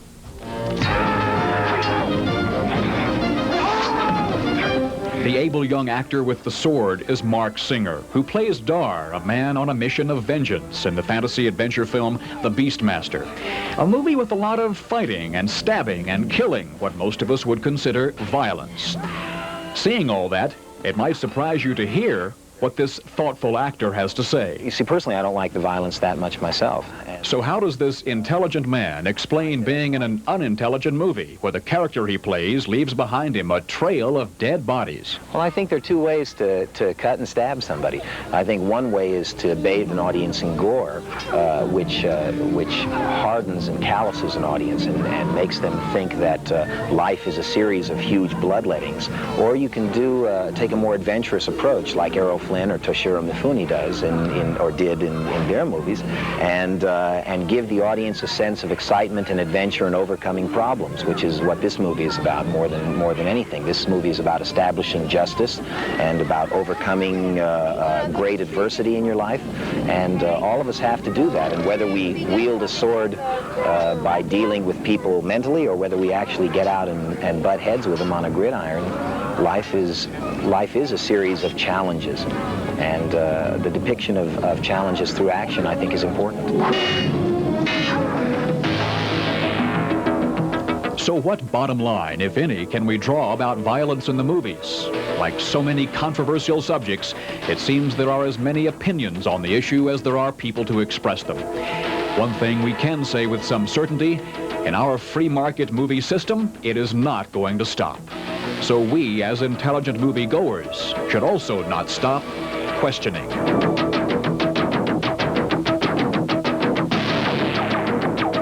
Norval Rose, News Center 4. And I'll be back with a look at the weather. Don't go away. The automobile business is bad. Bad? Baloney. At University Ford, business is better than ever. But then University Ford is unique. When other dealers got nervous and sold off their inventories, we were buying. We even bought extra new cars and trucks, over 300 new Fords in all. And now we're offering all of those 82 cars and trucks to you at year-end closeout prices. Now, business may be bad elsewhere, but at University Ford, business is booming because we're unique with you in mind. University Ford at 38th and Wadsworth, Wheat Ridge. Man, get a load of that, will you? Give me those. Wow, Big Sur Waterbed's low prices just got lower. That's right. The Laredo with scalloped headboard and detailed framed mirror is only $227.99. The handsome Woodbridge with doored coverage is just $232.99. Or the tall Timberline 2 with plenty of storage space is just $257.99. At Big Sur Waterbeds, 14 giant showrooms including West Colfax next to Casa Bonita, East Colfax at Peoria, and Boulder. Weather, let's find out what it's doing right now. Over by the airport, the temperature is 61 degrees, but it's 72% humidity downtown, which just means it's gone up quite a bit. Wind out of the south at 6 miles per, the barometer holding steady, 30.19. It's mostly clear right now, but one would wonder. All across the country, thunderstorms active again today. Locally heavy rains causing problems up in central Missouri, southern and central Nevada, and northern third of Arkansas. Freeze or frost warnings have been posted for tonight over upper Michigan, northern lower Michigan, northern Wisconsin, and northeast Minnesota. This is going to be a repeat of yesterday's morning chill across the northern tier of states. Believe it or not, they got down into the low 30s. It's about to be fall. A tornado touched down at Coaldale, Nevada during the afternoon late yesterday. Here around about Colorado, though, all that precipitation is gone. We don't have any rain here in the state. And all we see right now is a little bit of ground clutter and the tops of the mountains. That's all we've got. Well, the forecast in Denver this morning, decreasing clouds with a low around about the mid-50s. Later on this afternoon, partly cloudy and warmer with isolated afternoon thunder showers, 85 to 90 degrees.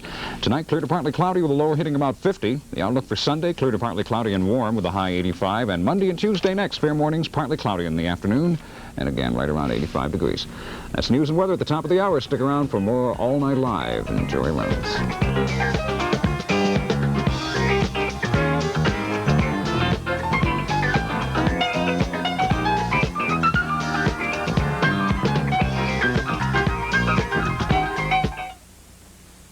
The 82 Jeep Summer Sell-a-thon is on right now at Broadway AMC Jeep Renault. Everything reduced for immediate clearance to make way for newly arriving 83 models. Save $4,000 on this 82 Cherokee. Save $3,000 on this 82 Scrambler. Save $4,500 on this 82 Jeep pickup, plus get a 6-year, 62,000-mile vehicle service contract with the purchase of any 82 in stock. Local, out-of-town, out-of-state financing available, and it's all at Broadway AMC Jeep Renault, 5600 South Broadway, Littleton.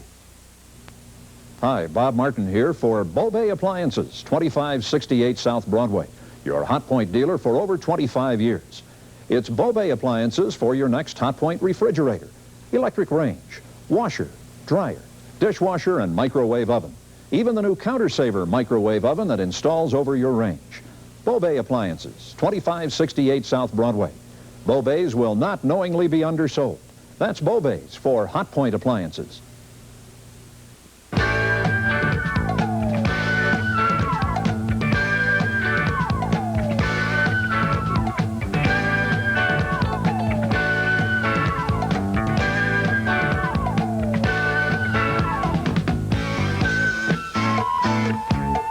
again. It's all night live on KOA. Let's talk with Joey Reynolds.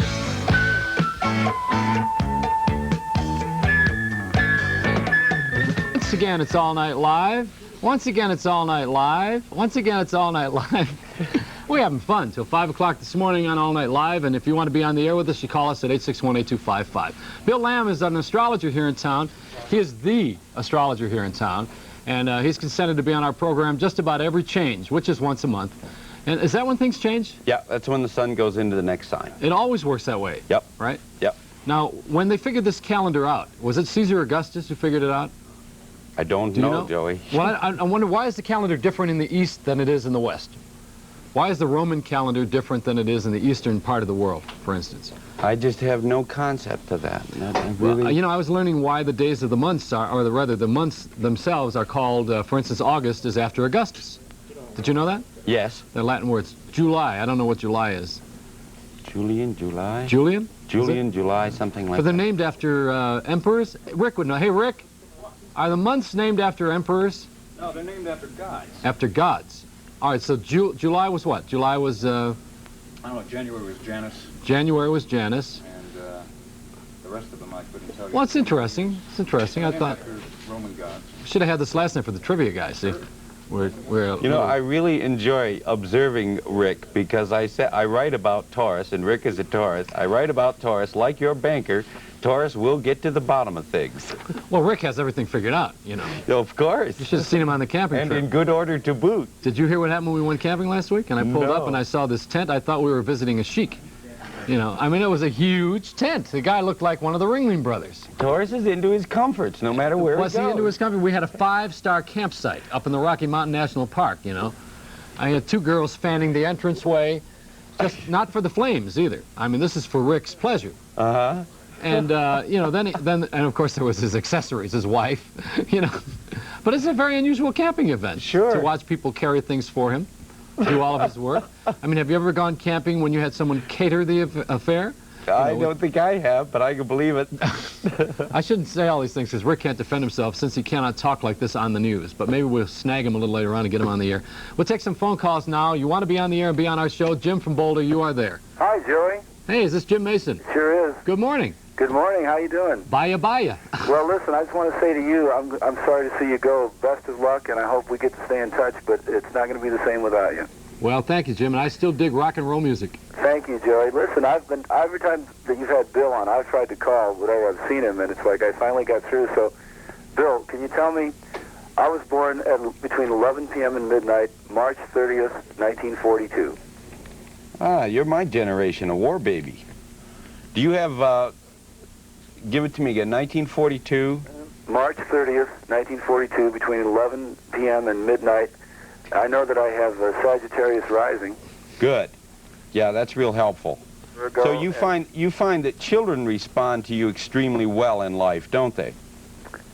Okay. I don't have any children of my own. No, but I mean, when you're in an environment with small children, I would think that they really migrate to you.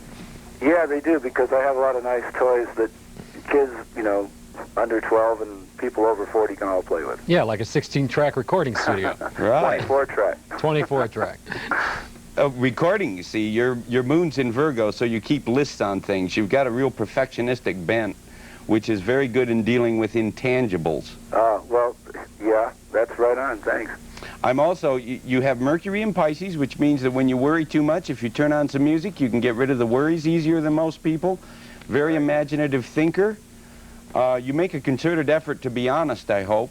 Absolutely. I think truth is the most important thing in the world. There you go. And also, there's a lot of real helpfulness in your chart. I mean, you really like to roll up your sleeves and help people that are around you. Boy, this is great for my ego. Well, let's see if I can dig out some negative stuff. Yeah. One thing that is real, that's a real problem with you is that you spend an awful lot of superfluous time concerned about money when you really don't need to put that much energy to it. Well, that's interesting. I'm not aware of it as that, but I'll take that to heart. Mm-hmm. Okay. I've also got something here. I'd like to give you this. It feels like November is a very interesting developmental time. You may take a trip at that time. I've got the end of October or November, but that's a time of making connections, meeting people, and moving around, so on and so on. It looks to be a real good and broadening time, so look for that. Hey, listen, folks, this guy's for real. I just made plans to go to Iowa for Thanksgiving to get together with some of my family whom I haven't seen for a long time. There you go. Well, you moved